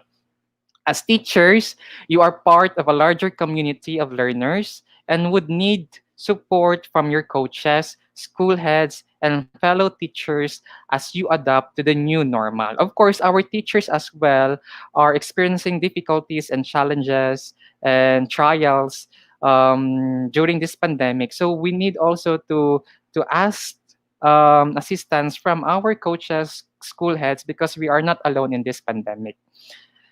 There we have it, ladies and gentlemen, teachers who are watching. Congratulations, you have completed the Module 3A. You may now proceed to Module 3B. Sir Bubert? Yes, Kirk, thank you so much. Isang masigabong palakpakan for facilitating that almost 2 hours na session. So thank you so much for for putting it into action, Kirk. Okay? You're So welcome, mga teachers sir. And see natin you dyan, later in Module maraming 5. salamat. Yes, yes. We will be seeing you again later, of course, because we are not yet done. So now I am going to share with you my slide.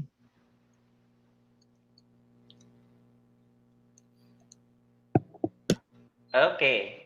So we will now continue with our discussion on 3B, Learning Resources. Module 3B on Learning Resources. Now that you are familiar with how a lesson is designed in the modalities, you will also need to gather the learning materials you need to deliver the lesson.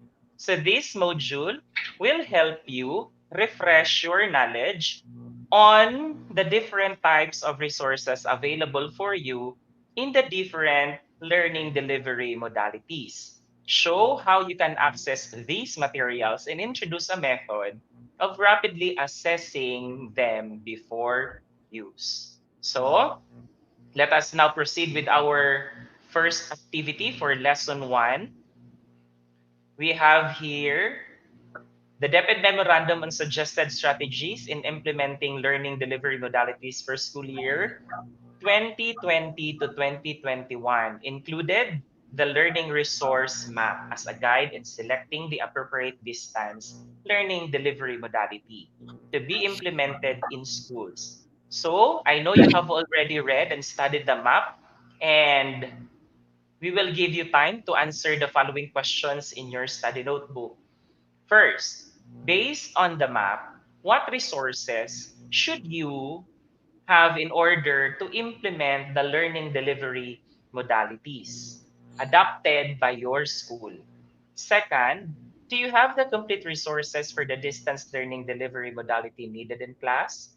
If the learning resources are not complete or not available, what steps will you take to make these available? What are your options to substitute these missing learning resources? Third, what support will you need to maximize the use of the two DepEd sanctioned learning resources portals? From whom can you get this support? And based on your evaluation of the materials, are they appropriate to the level and characteristics of learners? Are there learners who might be disadvantaged by the materials based on reading ability, level of learning independence, level of household support, and distance? What adjustments will you make in terms of the learning resources? So, those are the questions that you need to answer. And also,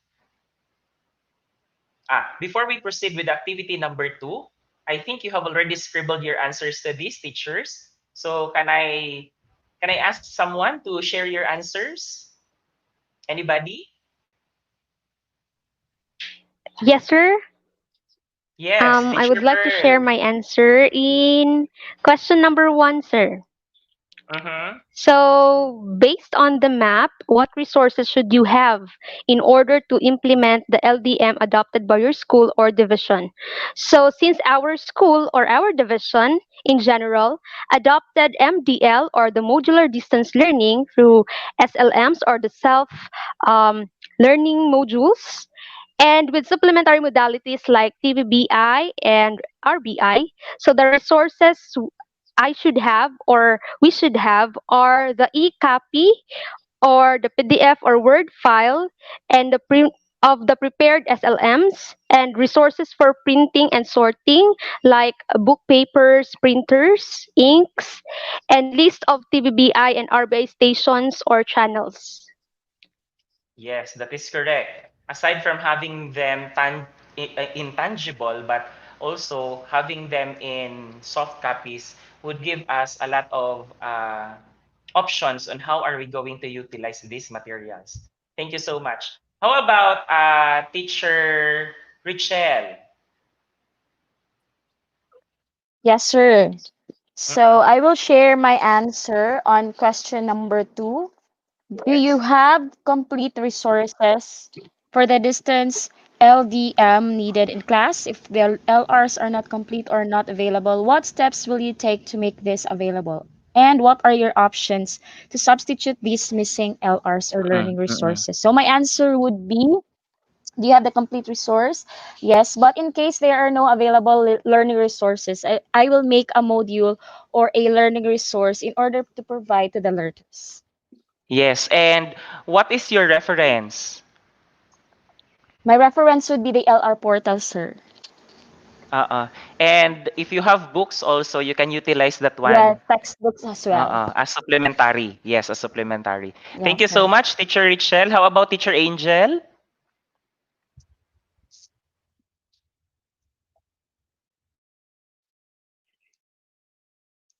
Yes, Jel. Medyo naka-mute yung microphone mo.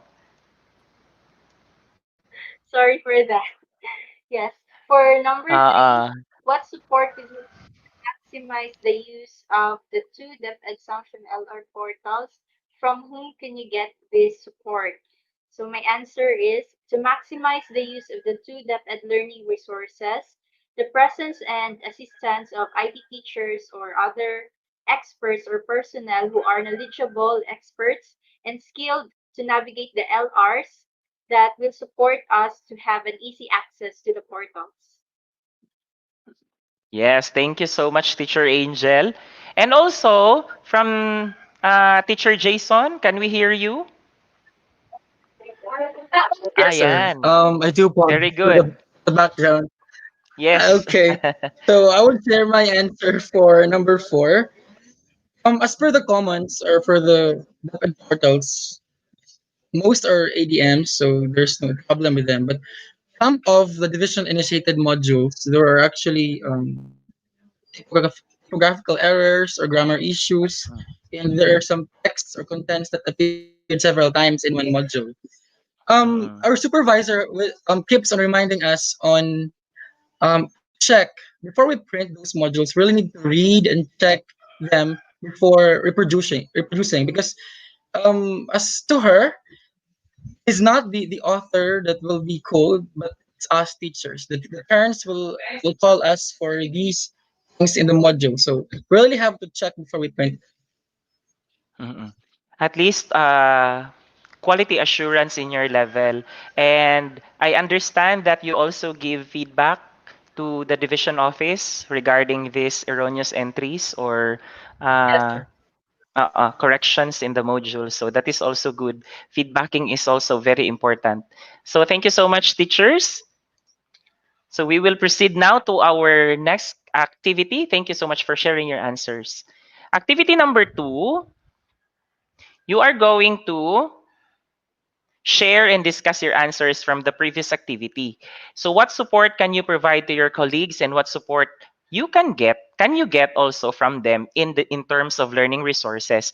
Just like for example, accessing the LRMDS. I know some of the teachers do not know yet how to access the LRMDS. So you can actually ask your colleagues to assist you in creating accounts and how you can access those that portal, and as well as the DepEd Commons. So take note of the insights that you can get and you can gather from your colleagues and write them in your study notebook. So your answers, teachers, your answers to this question, you are going to share that one to your LAC. Once you have identified and you agreed on what date will you conduct your learning activity cell. Okay, so congratulations, good job. You are now done with lesson 1. We will now proceed to lesson 2 to learn how to access LRs from the DepEd portals. Okay, in this lesson, you will walk through the LR portals hosted by the Department of Education, namely the Learning Resource Management and Development System, or the LRMDS portal, and the DepEd Commons. Likewise, you will also explore the Learning Resources portals online. So by the end of this lesson, you will be able to establish access to various learning resources portals, discuss the challenges in utilizing DepEd sanctioned LR portals such as the LRMDS and the DepEd Commons. You will also determine the support systems available to you as a teacher in the use of LR portals. And of course, the resources that you need to have are the following: your portal user guide, the memorandum on DepEd Commons, your study notebook, and as well as the LR portal video tutorial. If in case you cannot, if in case no help is available at the moment when you are needing help from your colleagues, so you can always watch the video tutorial on how you can access the portals. Okay, so for activity number 1, okay, hindi ko pala na-click yung presentation for this one. And I have already presented this. So, we will proceed now to our activity number 1. Establish access to the following portals. So, LRMDS portal, ensure that you have an LRMDS portal account. If you have not registered yet, follow the LR portal user guide, which is also included in this kit, to guide you in your registration process. So alternatively, seek assistance from any of your colleagues or your IT personnel in your school, district, or from the division. You may also coordinate with your learning activity cell, learner, a leader, and or coach. So to understand the portal better, you may watch the LR portal video tutorial, which is also located in the resources of this course. So for DepEd Commons, make sure or ensure that you have access to the DepEd Commons. You may refer to DepEd order on DepEd Commons, memorandum on DepEd Commons dated March 17 to 2020. Right now, I am going to share to you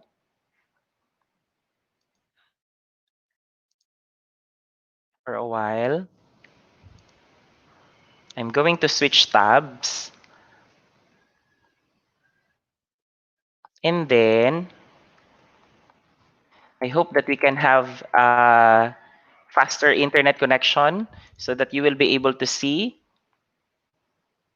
the interface for the LRMDS. Okay, so here, we have here the LRMDS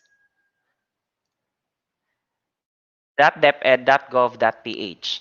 So you can actually you can actually register from here.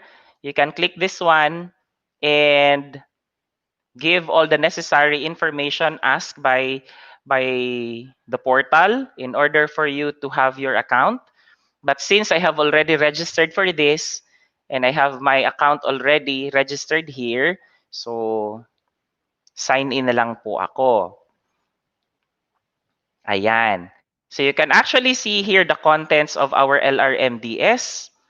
You can browse for the resources. We have K to 12 resources, ALS, and we have the professional development. So when you are going to click for the K to 12, so we have here the following popular K to 12 resources and the corresponding grade levels on this column. And then we will have another session for this if you would like to have a deeper discussion on our LRMDS. Okay, so right now we will go back to our slide again. Allow me to share my screen with you for our walkthrough. Okay, so for activity number 2, ayan. So explore the portals in your study note. Explore the portals and in your study notebook, answer the following questions. Give the LDM adopted in your school. How can the two DepEd portals respond to your LR needs and those of your learners? And how do they complement the learning resources that you already have? And number 2, what are the challenges in accessing the learning resources in the portals, both for you and your learners? How will you overcome these challenges? Third, what support will you need to be able to maximize the use of the LR portals? From whom can you get this support? So in your study notebook, I want you to answer those questions, and I will be giving you time to scribble your answers or finalize your answers in your study notebook. So for 2 minutes, you can write down your answers.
I think hindi ko yata na-share yung audio ng presentation.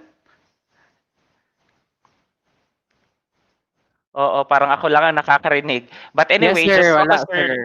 Oo, nakalimutan kong i-share yung audio ng presentation. Sige lang, Mm-mm. ibalik ko lang later. Okay? 45 seconds more to go.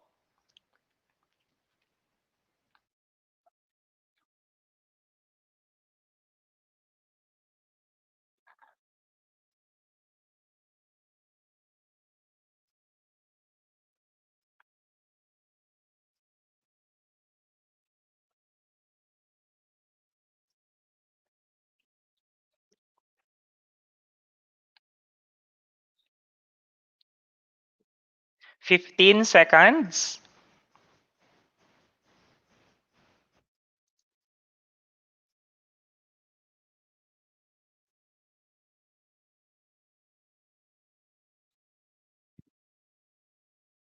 And time is up. Okay? Thank you so much. You are going to share your answers to your LACs as scheduled. But at this point, I am going to ask our teacher participants who are here inside our StreamYard to share their answers to the questions. And who would like to go first from our teachers here? I could go first and sharing my answer, sir. But I'll just have Yes. to my audio. Mm-mm. Okay. So for question number 1, these portals could give help in looking for other learning resources, materials that could be used for supplements or intervention. That's for number Okay. 1. Yes. How about others? Would you like me to continue, sir? Yes, sure. Okay. So for I would number, like to share my answer. okay, go ahead. Sige. Angel, we will allow Jason to finish. And then after him, I will call you. Okay? Sige. May mga 10 seconds delay kasi tayo kaya medyo nag-overlap. So that is also understandable. So thank you so much, Jel. Yes, Teacher Jason, continue. Okay, I'm sorry for that. Let me continue. For number two, the challenge is not on my part. It's actually on the part of my learners because I'm teaching in a barrio school and most of my learners don't have smartphones or PC and even internet connection. As a teacher, to overcome this challenge, I will access these portals for them and maybe download and reproduce these materials and hand them these materials for them. Mhm. Yes. Thank you so much, Sir Jason. How about Teacher Angel? It's your Yes, time. sir. Yes, sir. I would like to add Yes, go ahead. for the answer in question number 2. So the challenges in accessing the LR portals in our area. First is the poor internet connection. Not all learners have gadgets to access the Ed Commons. And lastly, lack Mhm. of funds to finance the massive reproduction of SLMs. The MOOE of the school, of course, is not enough in the reproduction of mass production of the printed SLMs. And for number 3, to maximize the use of the LR portals, we need to be capacitated with the assistance of the ICT coordinators and colleagues or co-teachers with knowledge on managing and navigating the DepEd Commons and the LR portal. Mm-mm. Yes, thank you so much. You have actually a very rich answer to all our questions above. So, teachers, good job. Congratulations. You are now done with lesson number 2. So, we are now going to proceed with lesson number 3 on assessing the learning resources materials. So now that you are familiar with our different LR portals and the resources that are available for you and your learners, while the resources may have undergone a quality assurance process, you may still need to assess the LRs in terms of their relevance to your lessons and to your learners. So this module, uh, we will introduce to you some steps that you can take to ensure the relevance and usefulness of each LR, as well as other issues that can come with learning resources. So, by the end of this lesson, you will be able to assess the quality of the learning resources materials from both uh, DepEd and non-DepEd portals using the LR Rapid Assessment Tool. Second, we have discussed the insights and realizations about these LRs. Third, we have select and improve quality assured learning resources that are appropriate for your teaching and learning needs. So, for activity number 1, under lesson 3 of module 3B, you are going to study the Learning Resource Rapid Assessment Tool. Download an LR from either DepEd Commons or LRMDS portal and assess the material using the tool. So answer the following questions in your study notebook. 1. Was the material able to meet all the requirements? Second, were there any questions in the assessment tool where you answered no or cannot be determined? What decision will you make on the LR material and why? Third, are there other aspects of the material not covered by the tool but still need to be assessed? Specify which aspect or aspects. Number 4, how does this exercise help you in picking the right and appropriate LR for your lesson and your learners? So, I will directly ask our teacher participants who are inside our StreamYard because I know they have already given their answers to this question. So can I call teacher Richelle to share Yes, your sir. answer? Yes. Okay, so I will answer question number 2 from activity 1.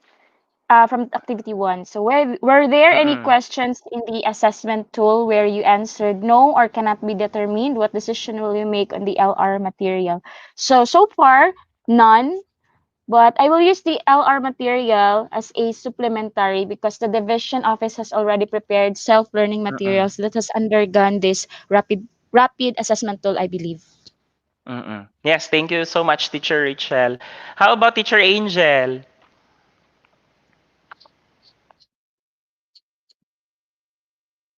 Your audio, Teacher Angel. Yes, sir. I would Ganyan like to talaga pag share my live. yes. Mm-mm. Answer in question number three. Are there other aspects of the materials not covered by the tool but still need to be assessed? Specify which aspects or aspects. So all of the aspects needed to be assessed in my answer covered by the tool are yes. So there are none answers that I don't have answer with no. Okay. Yes, thank you so much. How about Teacher Jason? Yes, I will share my answer for number 4. Mm-mm. Yes? The LR Rapid Assessment Tool will help me as a teacher to filter and choose the right and the best learning resource material for my learners. Okay. Sige. Thank you so much, Teacher Jason. And of course, Teacher Pearl. Yes, sir. I would like to share my answer in question number 1. Was the Yes, material thank you. able to meet all the requirements? So, the material that I download met all the requirements, such as the learning targets of the lesson. It has synonymous expected learning goals to accommodate the learners, sir. Mm-hmm. Yes, thank you so much. It seems that you have still high energy, and we like that energy. Oo. We- it's almost lunchtime, but your energy is still high. So thank you for that. Okay. So going back to our presentation, for activity number 2, you are going to explore other non-DepEd LR portals or platforms that you can find online. And take note of the portals in your study notebook. So download at least one LR from each portal and assess the materials using the same tool and answer the following questions in your study notebook. First, based on the assessment tool, how does the material from a non-DepEd portal compare with the LR from the DepEd portal? Second, based on the results of the assessment tool, what improvements do the materials, both from DepEd and non-DepEd portals, still need? Third, how does this exercise help you in picking the right and appropriate LRs for your lessons and your learners? So, I am going to ask directly again. Teacher Pearl, let's go to your answer. Were Yes, you sir. able to download? Were you able to download a material from a non-DepEd portal? Yes, sir. So from Facebook page group like DepEd Tambayan and from Google Mm-mm. Food, sir. Yes, sir. So, based Yes. on the assessment tool, how does the material from a non-DepEd portal compare with LR from the DepEd portal? So, as I assess the material from a non-DepEd portal, it has also connected and relevant to the MELCs, and also it is appropriate to the grade level. But I am not sure if it has a credible source or author, and Mm-hmm. it is possible that it has red flags on copyright and Mm-mm. plagiarism issues because it does not undergo quality assurance, sir. Mm-mm. Yes, that is correct. It's good that you do the rapid assessment on the materials that you have downloaded from a non-DepEd portal, and always consider to counter check those materials from your curriculum guide and the MELCs from the MELCs, and then try to look at the two if they are actually connected, because from the discussion of Madam Rita a while ago for module 2, that there are some competencies that were dropped that were refined, that were changed, and were combined. So from there, we can actually assess if those learning materials that we have downloaded from a non-DepEd portal can be utilized and can be employed in our school, or that can we give to our learners. Thank you so much, Teacher Pearl. How about question number 2? Um, Sir Jason, on question number 2. Okay. Um, I'm sorry. Based Mm, on the results of the assessment tool, what improvements do the materials, both from DepEd and non-DepEd portals, still need? Um, the DepEd portals I mean, the learning resources from the DepEd portals are actually aligned with the curricular standards and past QA standards. So while non-DepEd portals needs to be evaluated well to ensure the attainment of learning mm, competencies, because that's the most important thing. If it's aligned with, mm, especially for the males, for now. mm. Yes, yes. At least at the moment, you are actually assessing those materials. So there is a need to improve our own materials from the DepEd portals. Much more are those materials that we downloaded from a non-DepEd portal. So thank you so much, Sir Jason. How about on question number 3, Teacher Richelle?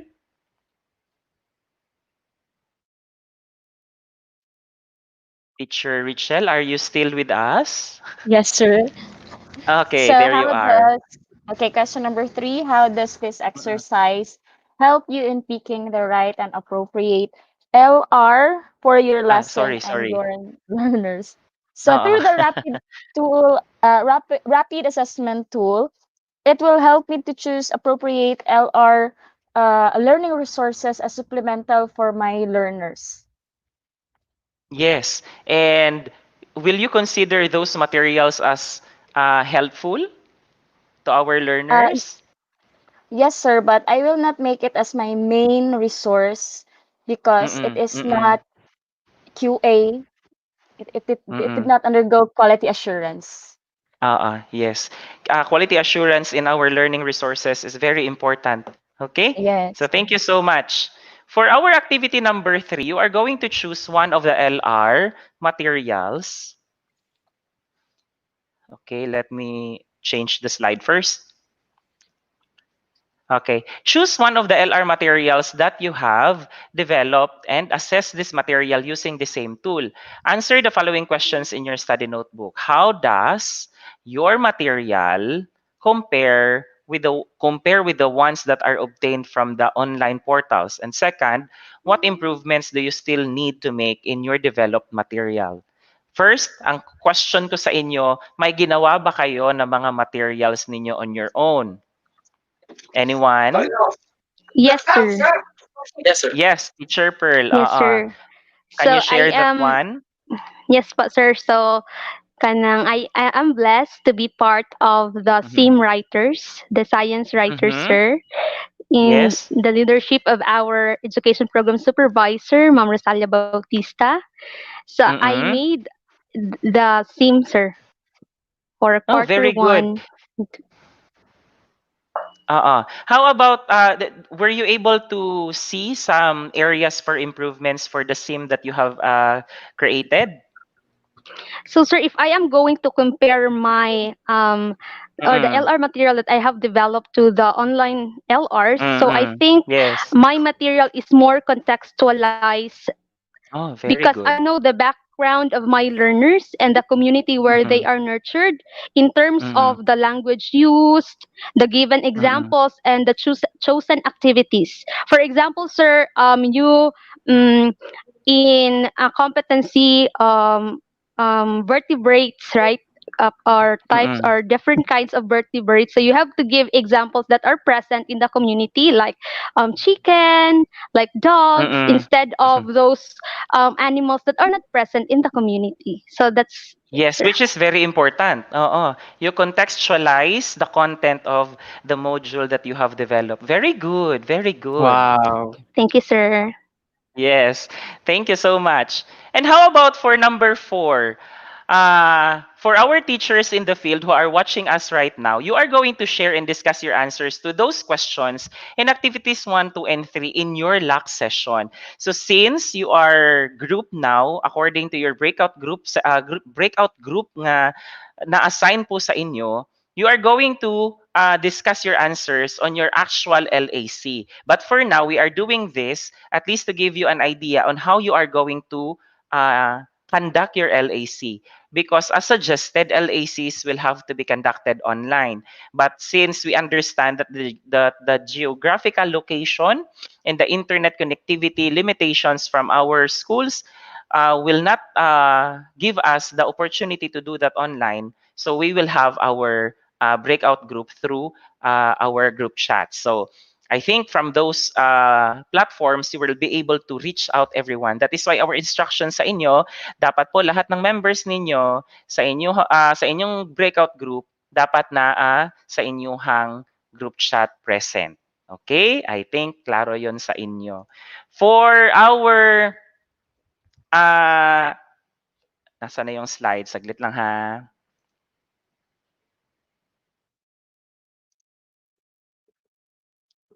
Okay, so you are now done with Module 3B. You may now proceed to Module 4. So time check, it's already 11:52 in the morning. So we will have our lunch break first and we will continue and we will resume this afternoon at exactly 1 o'clock since we still have Modules 4 and 5 to finish right after this. So we will break, we will pause for a break for our lunch and we will resume at exactly 1 o'clock. So, teachers, can I see you?